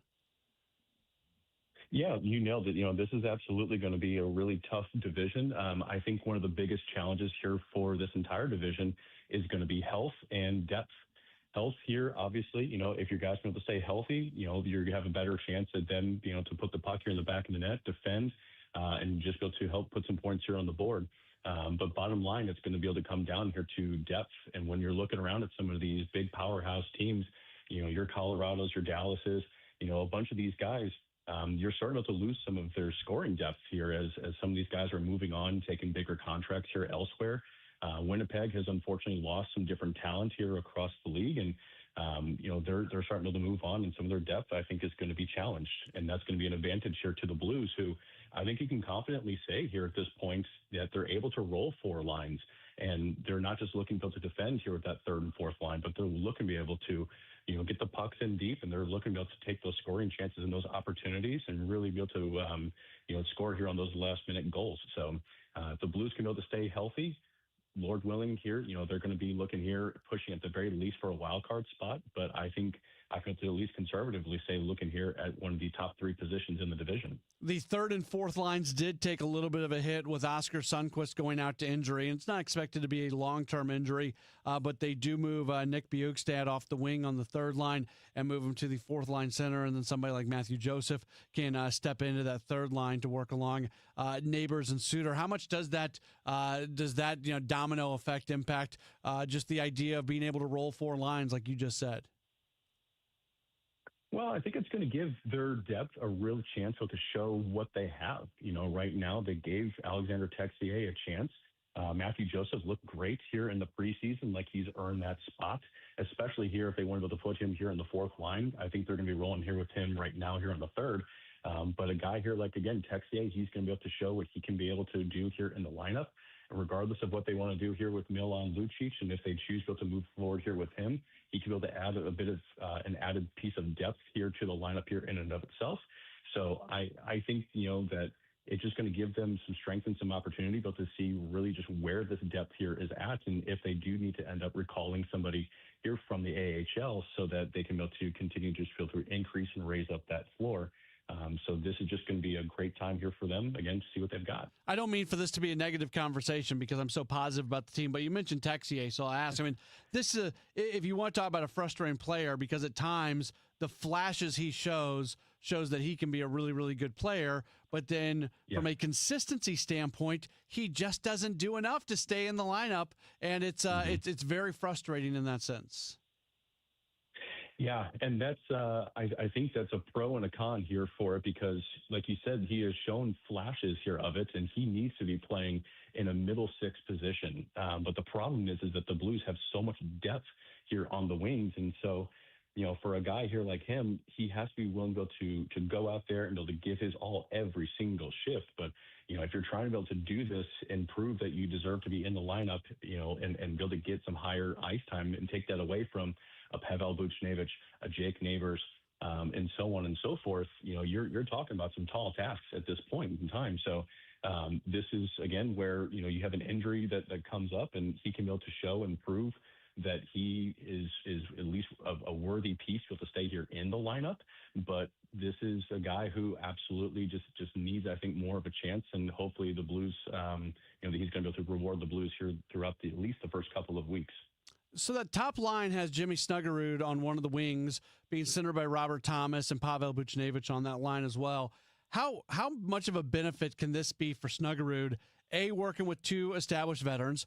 B, working with a guy like Thomas who can just do things with the puck that is incredible. And when you're somebody like Snuggerud, you're going to be looking to get set up to be a sniper, and he has shown that ability. It just feels like this is a really good opportunity for him to be put in a position to have success.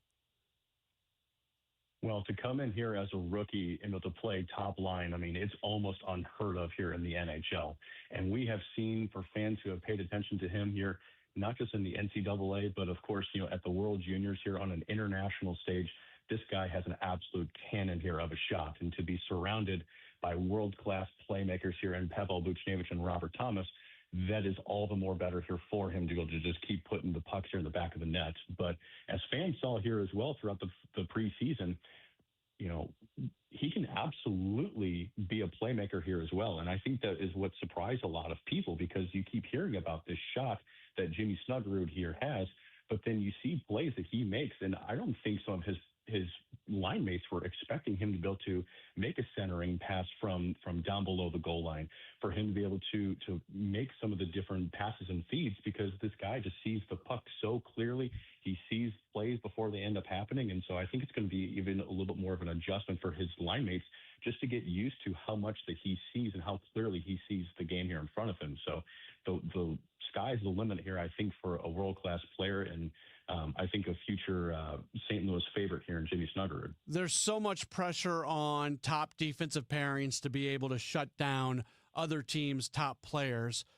Cam Fowler, Colton Parayko, that's the top defensive pairing. How good can these guys be? How confident are you that they are individuals that can go out and shut things down when they really need to? This is, I think, one of, if not the best line mates here that Colton Parayko has had since Jay Bouwmeester. It's nothing against any of the other guys, because we have rolled through with plenty of different defensemen and guys who are extremely talented here at the NHL level. But a world-class player here like a Cam Fowler, who can be able to not only, again, feed in here offensively, but the guy who can be able to just play a solid defensive game. I think he just matches so well here with Colton Parayko. I think what you saw here last season was exactly what you're going to be able to see here this coming year, especially as Jim Montgomery looks to be able to get the defensemen more active, more engaged here in the offensive zone, get them a little bit deeper, let them be able to play here offensively, which is one of Cam Fowler's strengths. And I think that this is going to be able to be just a situation where they're going to continue to also feed Colton Parayko and just let him just continue to eat and just rack up those points. Final moment with Mike Meyer from STL Sports Central. If there's one area of this team that concerns you, what would it be? Well, unfortunately, I think it actually has to go to goaltending. We saw Colton Ellis get claimed here off of waivers by Buffalo. And unfortunately, if one of these goaltenders here now goes down, you're looking a little bit thinner, here back to Springfield of, okay, who do we call up and who's ready to potentially take on a backup role, whether it be Bennington or Hofer, who's going to be able to assume the starting role position. I was a lot more confident, if a Colton Ellis is going to get called back up. But, now you're looking down there and saying, okay, is Vadim Zarenko going to be ready here to be able to take on an NHL backup role? That's yet to be seen. So I think if it's one of those positions, it's in the event of an injury here to the goaltending. If your biggest issue is your third string goalie, you're in a pretty good spot. Absolutely. Yeah. Absolutely. We're in a really good situation, depth, and very, very fluid here this season. And hopefully that just continues to pay off here for them. Well, you are going to help lead the coverage over at STL Sports Central when it comes to the Blues. If people can just follow along on the various social media channels, and yours as well, at M_MEYER3. Mike, thank you so much for the time. Hopefully we can catch up with you fairly frequently here during the Blues season. Would love it. Have yourself a great rest of your night, guys. Awesome. Very good. That's Mike Meyer joining us. We appreciate him spending a few moments with us. We're going to keep the Blues conversation rolling. Up next, we're going to hear from Blues head coach Jim Montgomery. He spent a little bit of time speaking with the media earlier today. So we're going to play back much of what he did have to say. That's going to be coming up in just a few moments. So don't go anywhere. We hear from Blues coach Jim Montgomery. That's coming up in just a moment. It's a Gray Bar Sports Open Line here on KMOX. Have you been notified that your subsidy for Obamacare health insurance is going away? Well, you can leave now while you are still healthy and can qualify for much better individual plans.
Story can count on. Thursday night, the NFL is on KMOX. The Eagles, the Giants. Saipan Cancer Center game time 6:30. Saipan Cancer Center, national leaders in cancer. The Eagles, the Giants on 104.1 FM KMOX.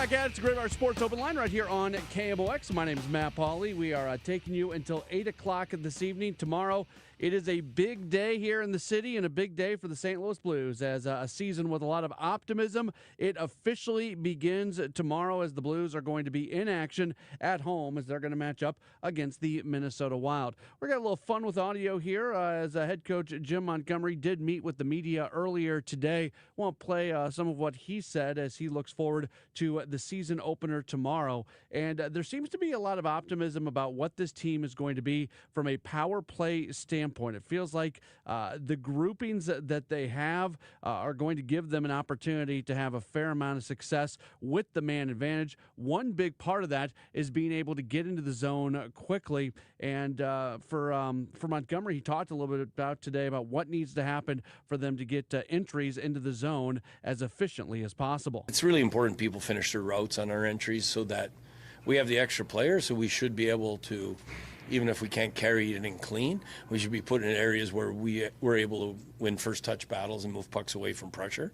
Now, sometimes some teams make it a lot more difficult than others, and that's an area where we got to continue to improve so we get more in-zone time on the power play. Today was also a big day just in the sense that the line groupings that we're expecting to see in the opener tomorrow, that was the group that was working on the ice. And Montgomery said, while nothing is officially set in stone, it was good to have that full group working together. I mean, we're continuing to evaluate, like who will play for sure tomorrow. That being said, I really like practice today. I thought pace, purpose, effort, and second effort and execution was way better than yesterday, and that's what we want. We had a day and a half basically off, and yesterday I didn't expect them to be as sharp, but I did expect them, and credit to the players and the leaders of our team. They made sure we were ready today, so I'm looking forward to tomorrow. Montgomery spent some time talking about some individuals. Let's start with Robert Thomas, as he's obviously such a big part of this team, and as he goes, largely feels like the team will go. There's a bunch of guys that you can say that about, but with the way this team is set up, it feels like there's a handful of individuals that they really need them to perform for the team to be able to perform at their highest level, and certainly Robert Thomas is one of those guys, has the ability to make lots of plays on the ice, and Montgomery spent some time talking about what makes Thomas so special. I think it's a combination of elite hands and an elite vision. He scans the ice before he gets the puck. Even if he doesn't have time to scan the puck, his feel for where they are and where we are is excellent. He puts pucks to spaces, and he usually puts it right in a position where someone can do some damage with it. So, yeah, it's fun to watch. Sometimes he comes back to the bench, and I'm like, I don't know how you effing saw that guy, but it's a credit to him because you're standing there still as a coach, and he makes a play that you don't see from the bench. It's pretty amazing. It's going to be really fun this year to watch Jimmy Snuggerud. He got a little bit of time, obviously, at the end of the season last year, and to see how much different he looks this year compared to last year, and then just that continued development. Whether it's Snuggerud or really any other young player, what does Montgomery want to see from them? Expect the puck at all times. That's number one.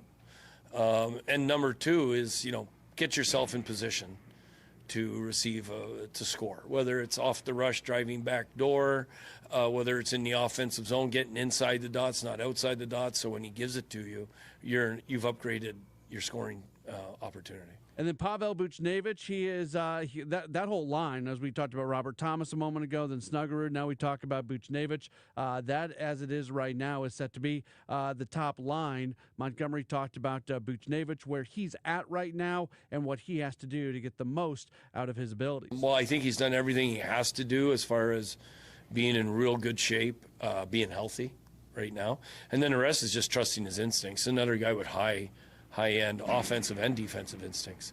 So him just trusting what he sees and natural second and third effort with his health, I think we're going to get the type of player that complements those guys well, and they complement him really well. Final thing from Montgomery, I thought this was interesting. He spent some time talking about his path and his maturation and his development as a head coach. This obviously is not his first head coaching opportunity, but also spent some time as an assistant. We all know about the personal challenges that he has dealt with throughout his career as well. It's really a very cool story and a very unique path that he has taken to get to this point. And he talked a little bit about the things that he he has improved upon during this journey and as he's gotten multiple opportunities to be a head coach in the NHL. One big thing, X's and O's aren't as big a deal as I thought in the beginning.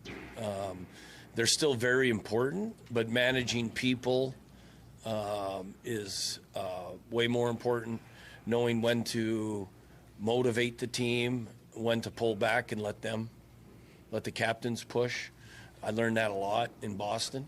And then I think the most important part is trusting your instincts of when things are off and not being afraid to bring it to their attention in an honest fashion of this is what I'm seeing, and I don't think we're going to correct it unless we talk about it and deal with it. And then last thing from Montgomery on that coaching topic, he gave a lot of credit to being around Craig Berube for being able to elevate him to where he's at right now as a coach. Being around Chief really helped in my development. The staff here is elite at the time.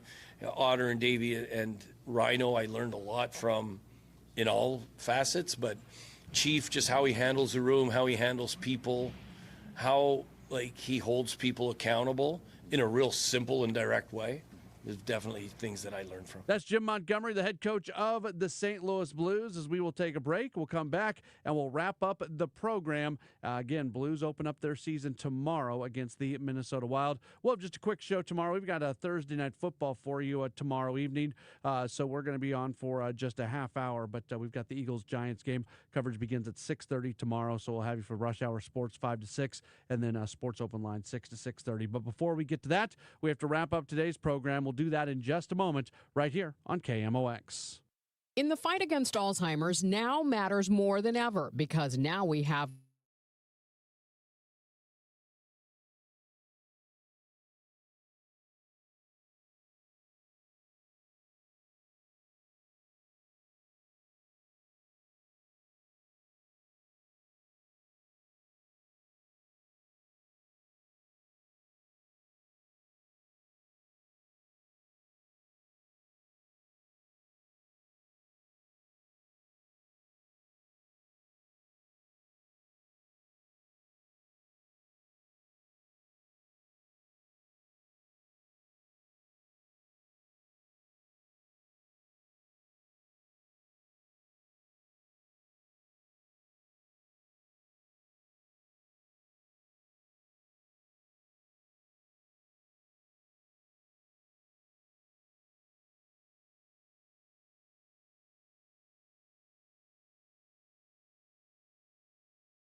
Testimonial from an actual client. Some restrictions apply. For complete details, please visit OptimaTaxRelief.com. I'm Debbie Monterey, and I see more clearly thanks to the doctors at Ophthalmology Associates. Make your appointment today at 314-966-5000 or online at youridoc.com.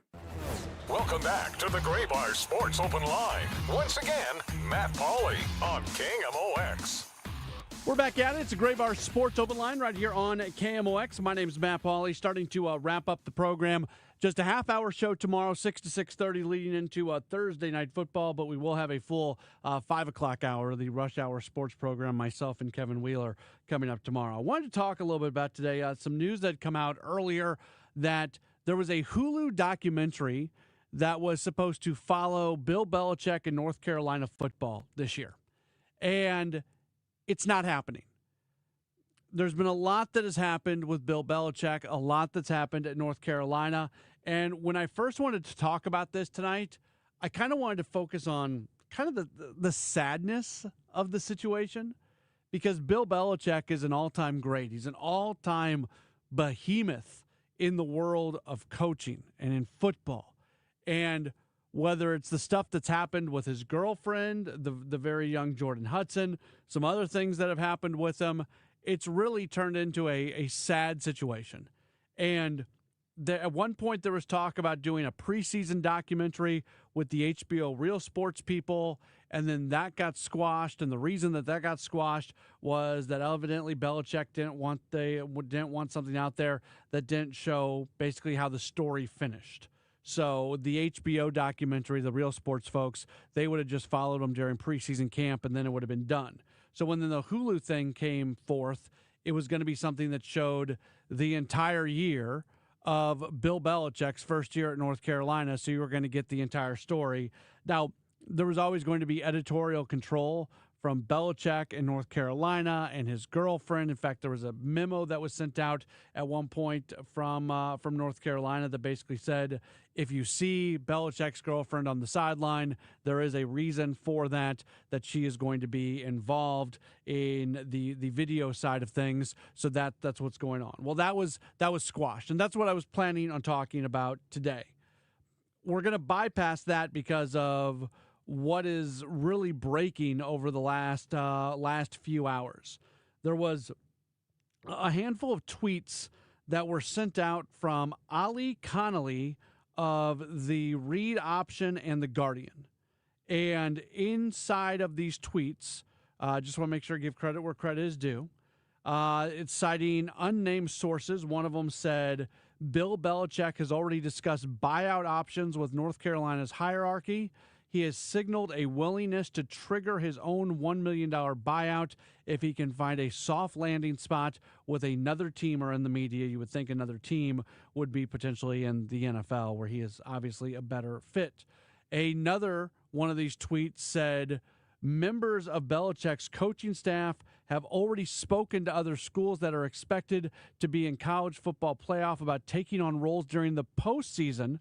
From one coach, quote, the Rats are leaving the ship. Some staffers believe a change will come within 2 weeks, unquote.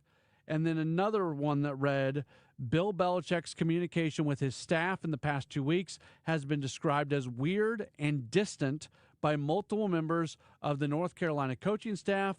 Multiple coaches were unable to get a hold of him during the bye week.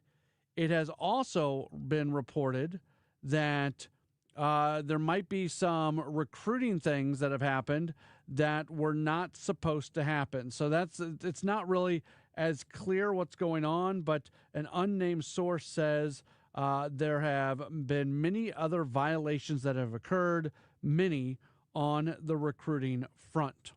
So when I planned on talking about this today, my focus was going to be on just the sadness of watching one of the greats when it comes to coaching and football, going to a place at North Carolina where he's not having success, this relationship with the girlfriend, which is really, really weird, the Hulu documentary, which could have been a celebration of Bill Belichick and his ability to coach, now just being completely thrown out after another documentary had already been thrown out during the summer. And now there is a viable scenario that Bill Belichick does not coach another game at North Carolina based off the reporting that has come out. And this is something that really over the last few hours, more and more details have come out. So to quote my good friend Mike Claiborne, stay tuned, because this is something that I think is moving relatively quickly, and we could see something at some point in the very near future where Belichick actually exits North Carolina. If all of these reports are true, like I don't know how you move forward.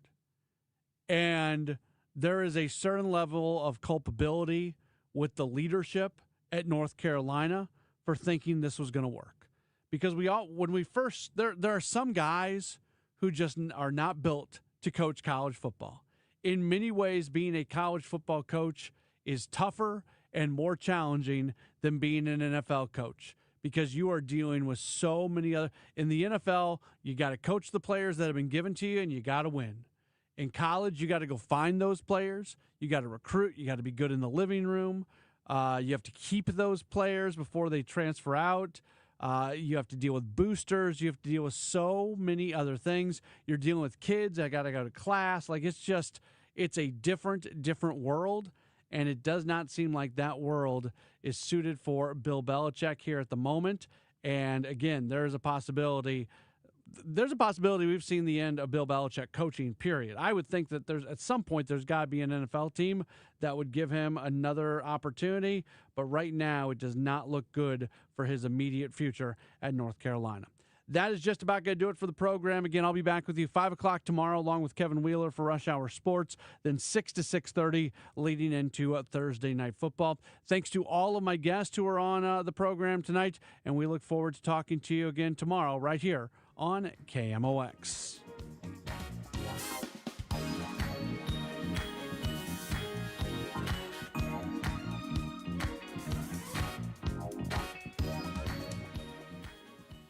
Just hearing the word IRS can make people break out in a cold sweat. No one wants to deal with the IRS.